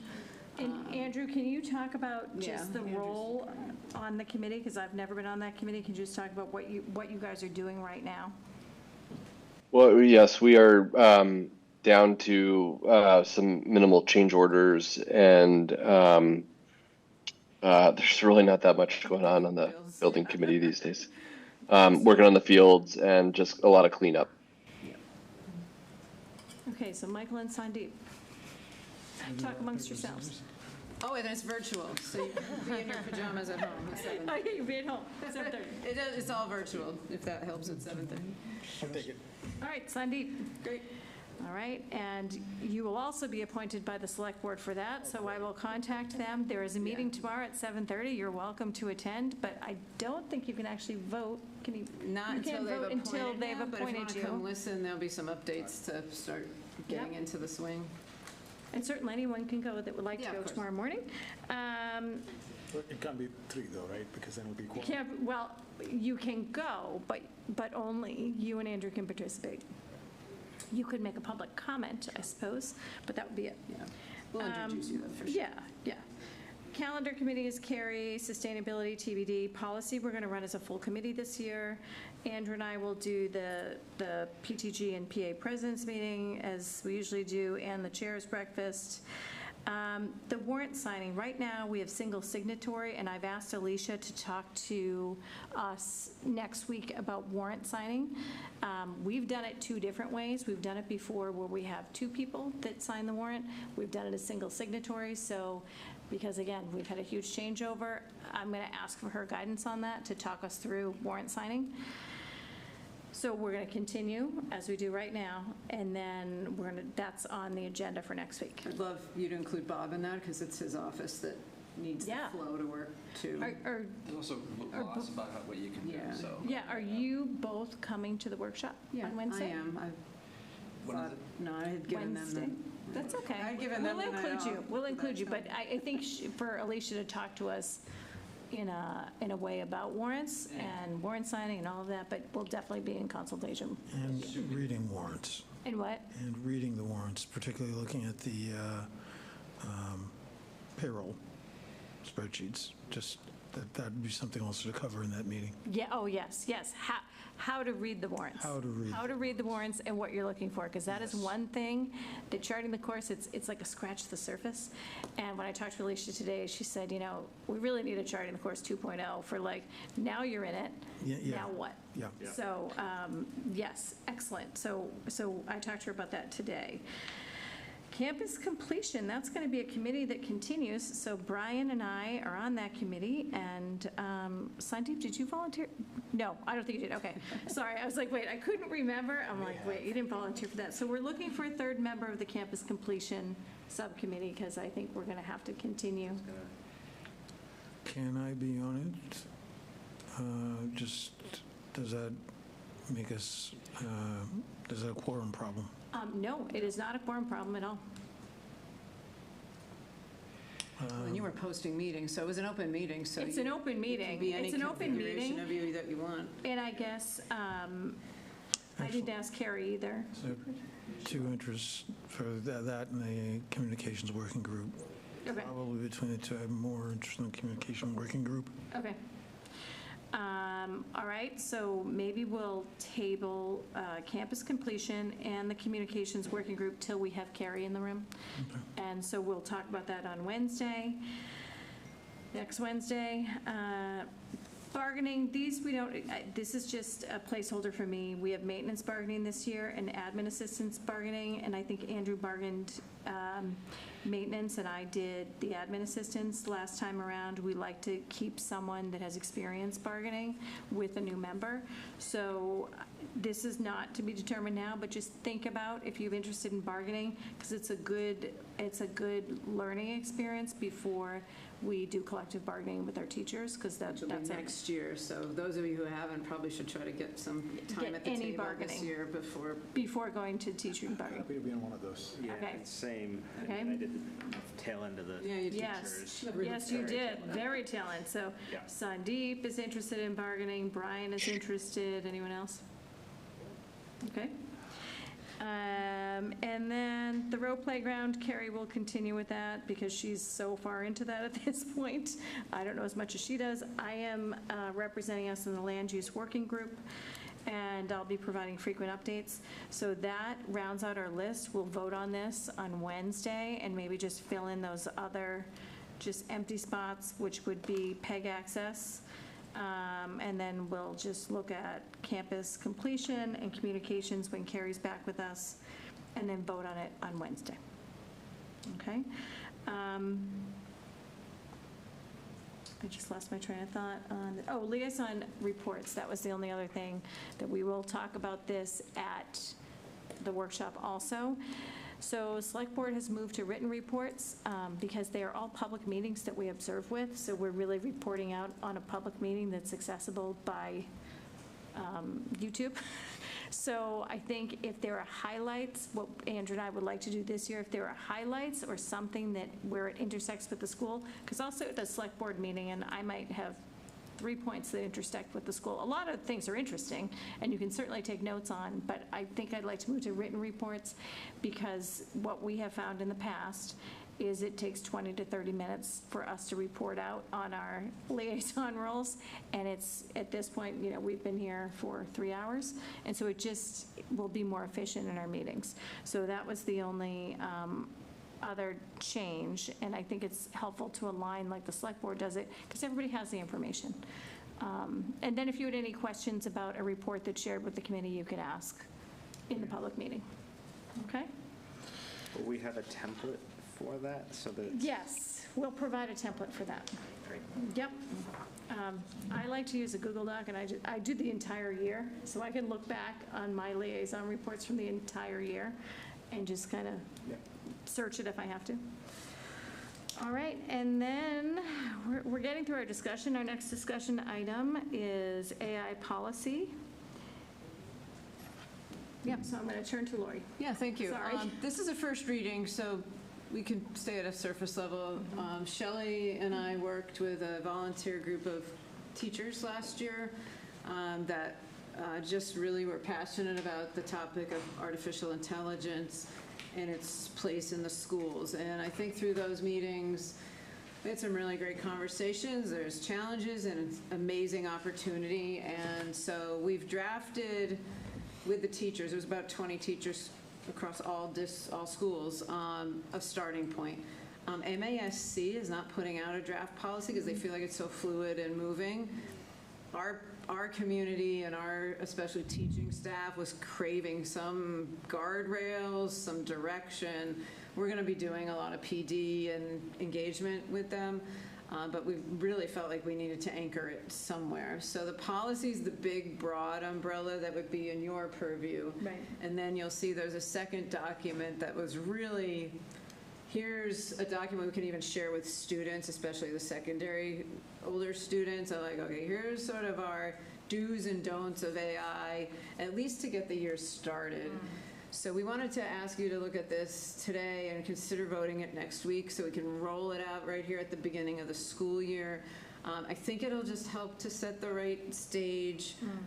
By all means, we are districts. I think there's an amazing amount of opportunity, and yet we have to have our eyes open and plans made. There's issues, not just the obvious one of can kids just plagiarize, but bias is deep into AI issues.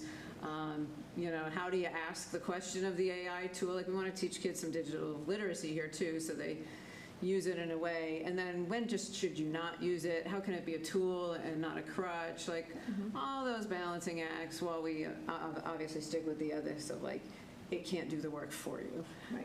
And there's a lot of teacher capacity to be had here too, and the work it can help teachers with and the efficiencies. And we just want to keep diving in to maximize it. Do you have anything to add? No, just what you said, the teachers are really craving guidance and the support of us as district and school leaders to have some expectations and clarity behind artificial intelligence, what they can and can't do, but also that we value our educators, know that this is ever evolving technology. Our kids sometimes know more than us as adults sometimes. So it's a process for us to continue to learn and grow. And like many of this, like we will have to continue to review and revise this guidance as we continue to use and monitor it. It's very much a balancing act. And we're looking at some of the research too, knowing that there are the benefits, but there's some harm. The kids have to do the work, right? They have to do the critical thinking. Yeah. That's not the work of AI or anything, but so just making sure that assignments are clear and teachers know what's good and right, and kids know the ethical implications of it as well. So it's really about that based on the work literacy and responsibility. Yeah, sorry to interrupt. Based on the work that we did, we could only find about 2 other districts that have posted AI policies. So it feels a little cutting edge, but I think it's going to be a positive to be a little. I worked with someone who once said, "Don't be the bleeding edge, be the cutting edge. Don't rush so fast. You're like, you know, cutting yourself up." But I think in this case, it feels like some guidance and some direction for us as a district. So it's your first reading. We always do 2 readings of policy, so you can listen to the conversation, go back, reread. bring feedback again next week. Yeah, and I think, this is again another example of you guys, I feel bad, we're throwing you into the deep end, like, here's your first policy, and it's AI, and it is cutting edge, and no one else has it but us, but no, not no one, but 2 other districts. But I think it's an important step of when we do update policy, there's a first read at one meeting, it's posted, and if anybody has any feedback, including the public, then we have the second reading. We usually look to the MASC for a lot of their guidance on what their policy says versus our policy, and then we see how it intersects. We look at best practices and all of that. So that will come, and as working on a policy, when we do it as a full committee, it's actually easier to do it in the meeting because then we all know what's happening. And now that the whole handbook has not a handbook, our policies have been done, now it's just updating. So the MASC has updates that if we can get on the right rhythm of doing all the updates, then we're going to be in really good shape. So this is, I guess, a question on how much in detail I need to read this. What's the consequence of somebody not following the guideline? So the guidance is there to sort of say to kids, these are the do's and don'ts. The consequences are going to fall under the typical frameworks we have for plagiarism, and that will be addressed through the administration at the schools. And I think, we're probably going to be in a little bit of a learning environment at first, and trying to help kids learn and dabble. And one piece for you to know, we've turned ChatGPT off in the schools because Gemini is the Google version of AI, and we're paying for a little extra benefit. So the kids were all up in arms. We turned it off. We're like, actually, because we're giving you a different tool. So that's worth us communicating. We're going to have some ups and downs here to try to figure it out. I think if you give the right assignment, the kids can't really cheat, right? So there's that to talk about.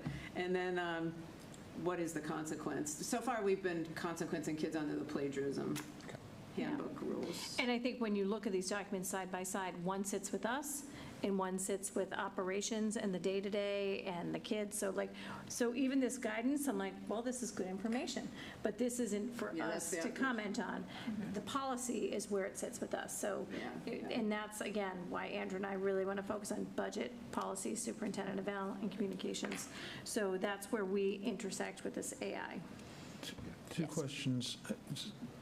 I was at a CCHS advisory meeting where one of the parents might have been one of the parents that were with the group, has been using AI and is an educator at the college level and looking at the pitfalls, just the question of what is plagiarism in an AI-driven environment makes just thinking about the punishment and the difficult. So the two questions. One, again, refresh for me the sources that we went to, since there aren't other best practices out there to formulate this. So, go ahead. Sorry, I thought you were done. That's the first. And the second, we'll have a second read through this where any other input we get between now and then we can propose changes or as well changes. And when we do have the policy, the MASC will give us the letters where it sits, like the EDH, public comment. So when we did our METCO policy, we called them for this. We literally, you called them. We had to. They don't have one. They don't have one. Yeah, so they're very much part of that. And even I had looked at other METCO representative policies. They had all the wrong letters. We had the right letters. So it's always good to consult with them on that. I think that'll be this is actually great for Alicia. I'm going to send this to her ahead of time so she knows that this is what we're looking at. Maybe we're going to be a model district for that. In terms of other sources, so we did look at a couple others. I actually, believe it or not, I managed 2 courses this summer, asynchronous. I'm not totally finished with the AI one. It was actually really invigorating, like to just sit and learn and not be responsible. It motivated me to bring stuff back, but that wasn't what I planned initially. So, at a University of San Diego, the course I'm finishing right now is all AI policy driven. The federal government in 2023 put out a very comprehensive AI document. So I've been leaning on that, and then a number of other sources out of some of the higher ed School of Educations in the college level are really putting out a lot of guidance too. So we've been trying to marry all these different sources to close the gap to what feels like a little bit of uncharted territory, knowing it is a draft and we may keep evolving with it. That's one of the things that we touched on in that advisory meeting, was that the college material may be applicable Yes. rather to our upperclassmen. Yep. But for the freshmen in our Yeah. middle school, and once our elementary school students are getting their smart devices, there's nothing there. In what you've read, what you've been saying, are you seeing enough that you can filter down to those ages? Yeah, I think the tools vary down at the lower grades. It's more personalized software. Like we use a tool called Lexia that adapts itself as the kids progress, and the better they do, the harder it gets. It's more that kind of tool that I'm seeing right now in the lower grades versus the generative AI, which is what we're definitely talking about with the older kids. And trying to marry all those different options and ways to come at this. There's some really incredible opportunities here. That's what got me started initially. I'm like, there's some fantastic things here. And on the flip side of the equity discussion is this can be a little bit of an equalizer in some cases, where kids who haven't had as much exposure and opportunity have a way to get caught up on background knowledge a lot more efficiently, if you know you've got valid sources. So I think we're going to try to marry all of it. I mean, I would love some parent ed on AI. I mean, I think about that, like ways to communicate with parents and, what is this? I mean, I think about the high school did something one year where they had different workshops you could go to for parents, and it was in the spring. It was a couple years. Remember that? It was great. I'm like, this would be great for parents to like get a little bit of that. Survey results alone, all the qualitative surveys that we would always get bogged down in the data analysis of the words that were coming out. We literally drop it in there and we have themes within minutes. It's totally game changing. Yeah. Hopefully we verify those results, because it does. Of course, yes, of course. Yes, always with the asterisks. So.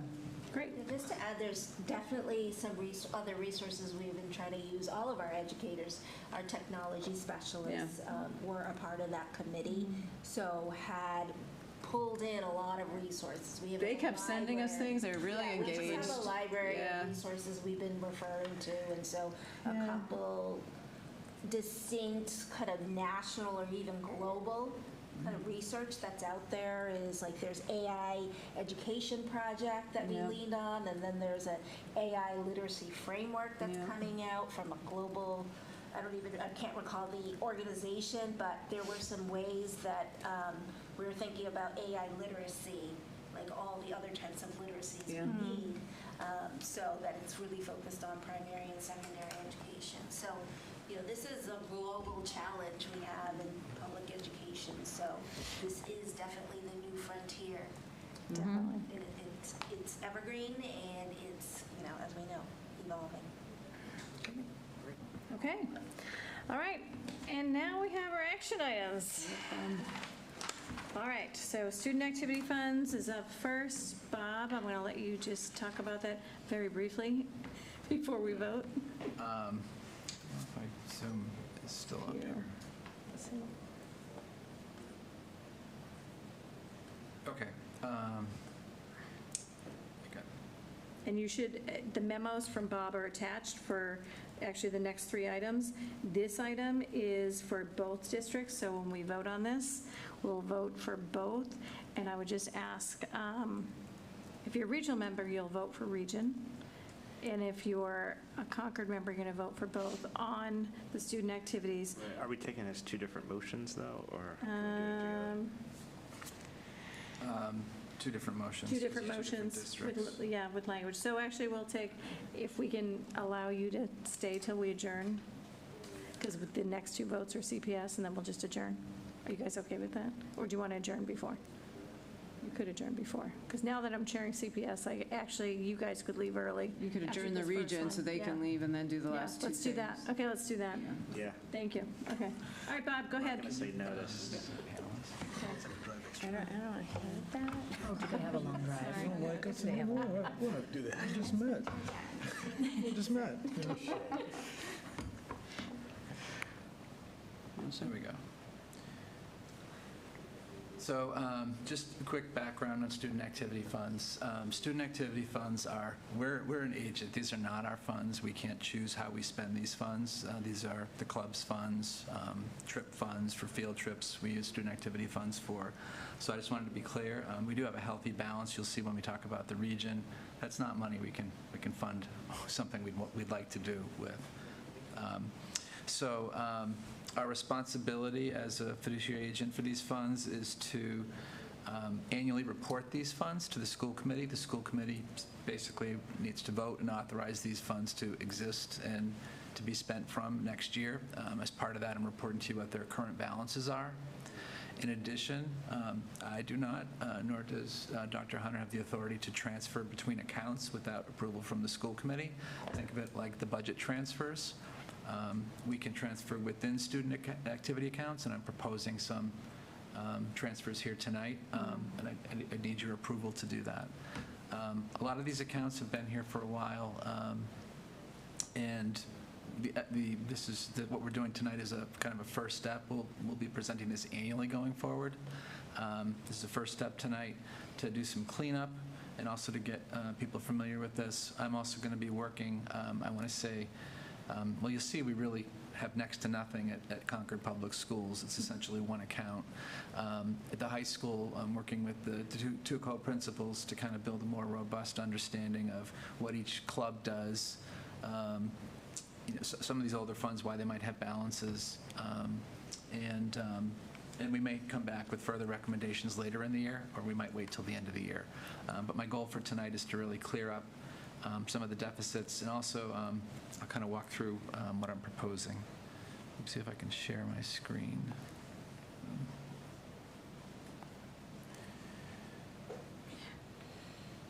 Bob, do you want us to vote CPS first, and then you can talk about Yeah, region? so I guess what I'd Because I ask, think it's a little bit more if you clear. could vote for CPS, there's one student activity fund for the middle school. In this case, the funds are actually raised really by the school through student, like a social dance, but it's called the social there. They'll raise some money through events like that. They had the Harlem Wizards, I believe it is, a basketball team there that raised some money. That money will go into this fund, and it'll be used for, they have a robotics club, a cooking club. We don't have funding for those, so those activities raise money for it. So that's what the middle school fund is, and it's typically spent down or close to spent down every year. So what I'm requesting tonight is that you approve that we continue with that one account, and that's pretty much it for CPS. Okay, so for CPS, all right, go ahead, Sandeep. You want to read the motion? Read this whole thing? Just read, yep, it's in red, so the CPS motion. I make a motion to authorize the use of Concord Middle School student activity account for fiscal year 2026. Second? Seconded. Okay, and any discussion? All right, we have to alphabetize ourselves. Roll call. Just CPS. Hurchek, aye. Morano, aye. Bishardi, aye. Williams, aye. For both? Yep, nope, this is just CPS. Aye. Okay. Okay, great. Now we're going to move on to the region. So this is where it gets tricky. So if you're a Concord member, you're going to say for both, and if you're a Carlisle member, you're going to say for region when we vote. We don't have, because this is only for the region, right? Oh, yeah, it's only for the region. Oh, yeah, so thank you for the correction. We needed that. It's just I. It's region specific. Or nay. So I'll just kind of quickly, I'll briefly just tell you a couple things. So the accounts in, I've kind of written out the motion there, but the accounts in red have deficit balances. I'm asking that we transfer money from an interest income account. The interest from all these clubs accumulates in one account called interest income. We can use that to pay for an audit. We're supposed to get audited every 3 years, and we're due for that. We can also use it to transfer and cover some of these deficits that go back and span at least 3 years, most of them prior to my time here, other than the small few dollars, like this one for $4. So I'm asking that you approve the transfers to clear those deficits. There's some small trip scholarships, very small amounts, that I'm asking that you transfer into a new account. And then you'll see at the bottom, I've made a couple notes. I'm leaving the PSAT, SAT deficit balance because we're generating surpluses the last 2 years, and I think if we leave that there, eventually it will be back to zero. That's not the case with AP, which is the most significant deficit, but in talking to the principals, we have some students who need the specific support with proctors and running the exams, and we need to relook at our fees to make sure we're covering our costs on that.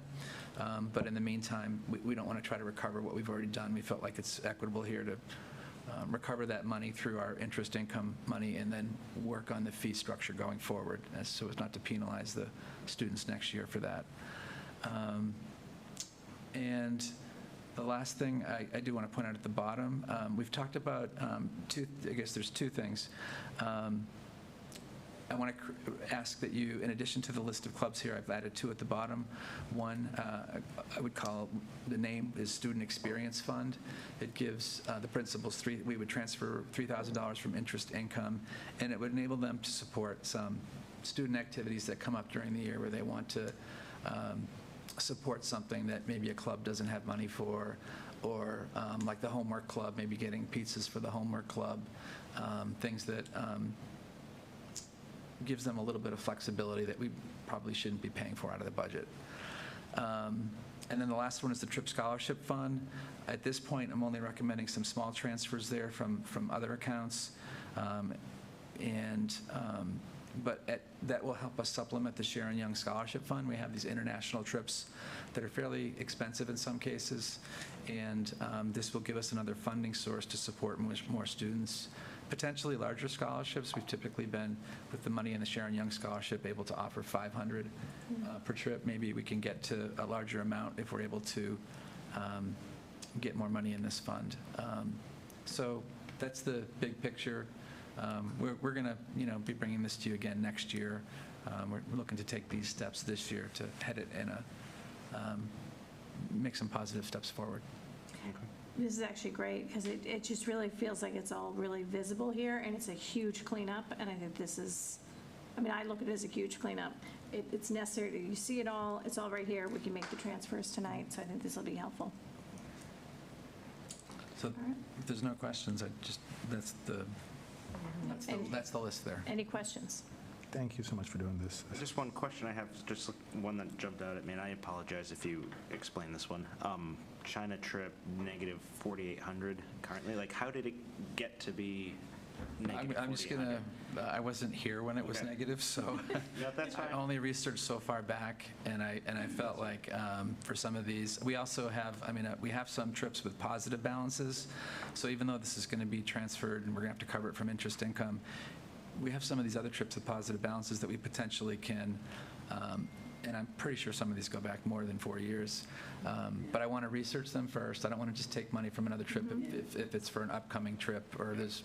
But we could transfer those to the Sharon Young Scholarship Fund. Maybe we have $5,000 or $10,000 in there that can help a student.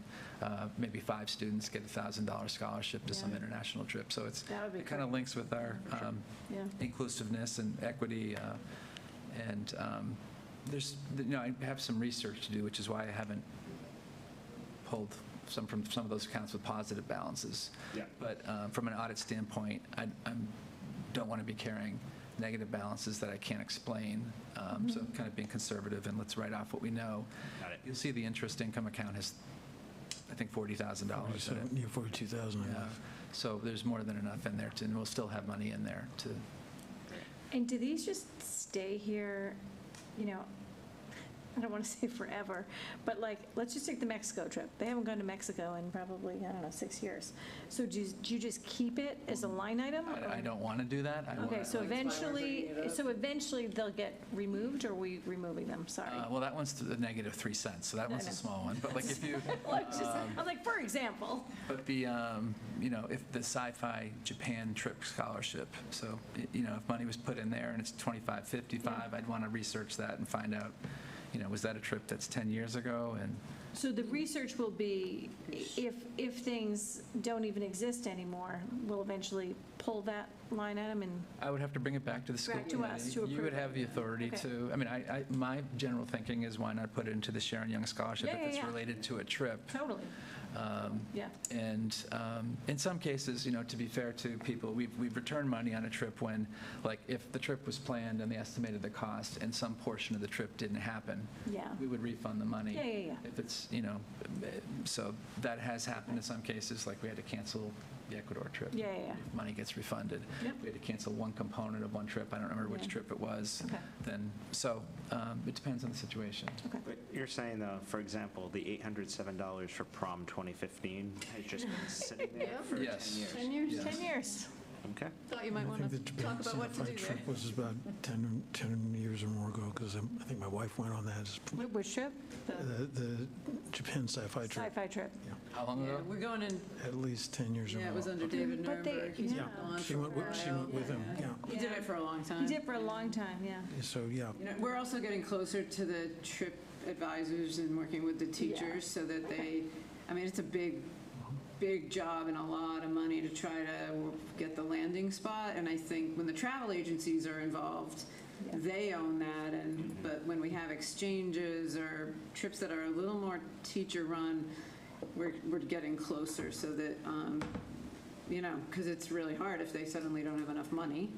And it's really hard when they have a big balance at the end, and we're trying to help them get within that window of like, okay, you're in the black, but not way in the black.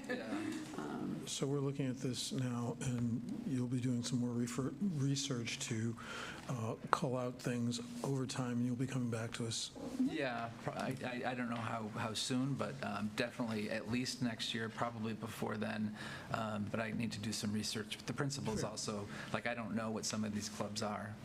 Like, I know what the name says, and some of them are self-evident, some of them are not self-evident. So maybe just, at least for my own purposes, I want to kind of have a description and know who that faculty advisor is, so we have a question.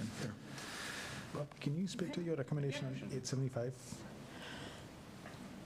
What's that? Your recommendation on 875 says more musical production costs can be Oh, charged so here. all of the revenue from the shows goes in that account. So, and we budget and pay for some of the expenses out of the budget. I don't know how much of that's accumulated in a given year. I'd have to look back, but we do, some of the musical production expenses are paid out of this account, some out of the budget. When I look at this number, it says to me that probably a little bit more could be paid for out of this account. Not to say that the district will pay for the stipends of staff that run the production. We wouldn't charge that to this account, but it seems like some of the supplies we're buying for the show or the contract services, more could be charged here. But, I would want to just Not to be proceed charged cautiously anything with out that. of it. Yeah, I want to be fair to the group, too. I don't know what they're planning. So part of this is to get the principals also to be aware of these balances. They might have plans. We could have something related to a big production they want to do, and so. All right, well, thank you for that. Go ahead, Brian. Make a motion to authorize the use of the Concord Carlisle High School student activity account as listed on the following pages for fiscal year '26, and to approve the transfers recommended by administration on those pages. I also authorize administration to pay FY26 student activity audit fees for CCHS from the interest income student activity account. Seconded. Okay, further discussion? Okay, roll call. Percheck, aye. Kelleher, aye. Morano, aye. Shardy, aye. Watterson, aye. Williams, aye. Okay. And with that, I will adjourn the region and say goodbye to our Carlisle members. We have 2 more CPS votes coming up that we're going to do. So thank you all. We'll see you on Monday on Zoom and Wednesday in person here. Okay, great. And we're just going to keep going, so talk amongst yourselves. All right, next up we have the bus surplus. Bob, I'm going to turn that over to you, and there's a memo Yep. that's attached to the agenda for the bus surplus. The memo is on the screen. We're leasing 4 new buses, and as part of that, we have 4 buses that are not really in drivable condition anymore. We're going to trade these in as part of a new bus lease, and we need school committee approval to I'm asking for your approval to declare them surplus and to be disposed of as we see fit. Telling you that how we see fit is to use it as a trade-in. I didn't put that in the motion, but that's what we'll be doing. I think it's combined about $42,000 we're getting back for the buses. And this is standard practice of what we do pretty much every year. You'll see this happening, and this is part of our role. All right, I'll make a motion to Any questions declare. on this? Oh, yeah, go ahead, Sandeep. Can I ask a question before you make a motion? Are they going to be used in Concord or Metco? Do you guys have? These aren't going to be used anywhere. These are going to be disposed of. Disposed. Oh, I'm sorry. We're trading them. Yeah, we're trading them. Leases are coming next. I'm waiting for Leases that. are next. I read it already. All right, So, disposal. yeah, I mean, oftentimes they'll use the new buses in Metco because there's a little bit more wear and tear going into Boston than there is around Concord. Yeah. Okay, Sandeep, go ahead. I'll make a motion to declare the vehicles listed as surplus and to be dispositioned in whatever manner the district administration determines to be the most advantageous for the district. Do we have a second? Second. Okay, any further discussion? All right, roll call. Percheck, aye. Morano, aye. Bishardi, aye. Williams, aye. All right, and now we're moving to bus leases. This one I need to be careful on. Last one. Okay, so one quick thing. At town meeting last year, we were given authority, school committee, through the school committee, to lease buses for 5 years. That's what we've been doing in practice for a long time.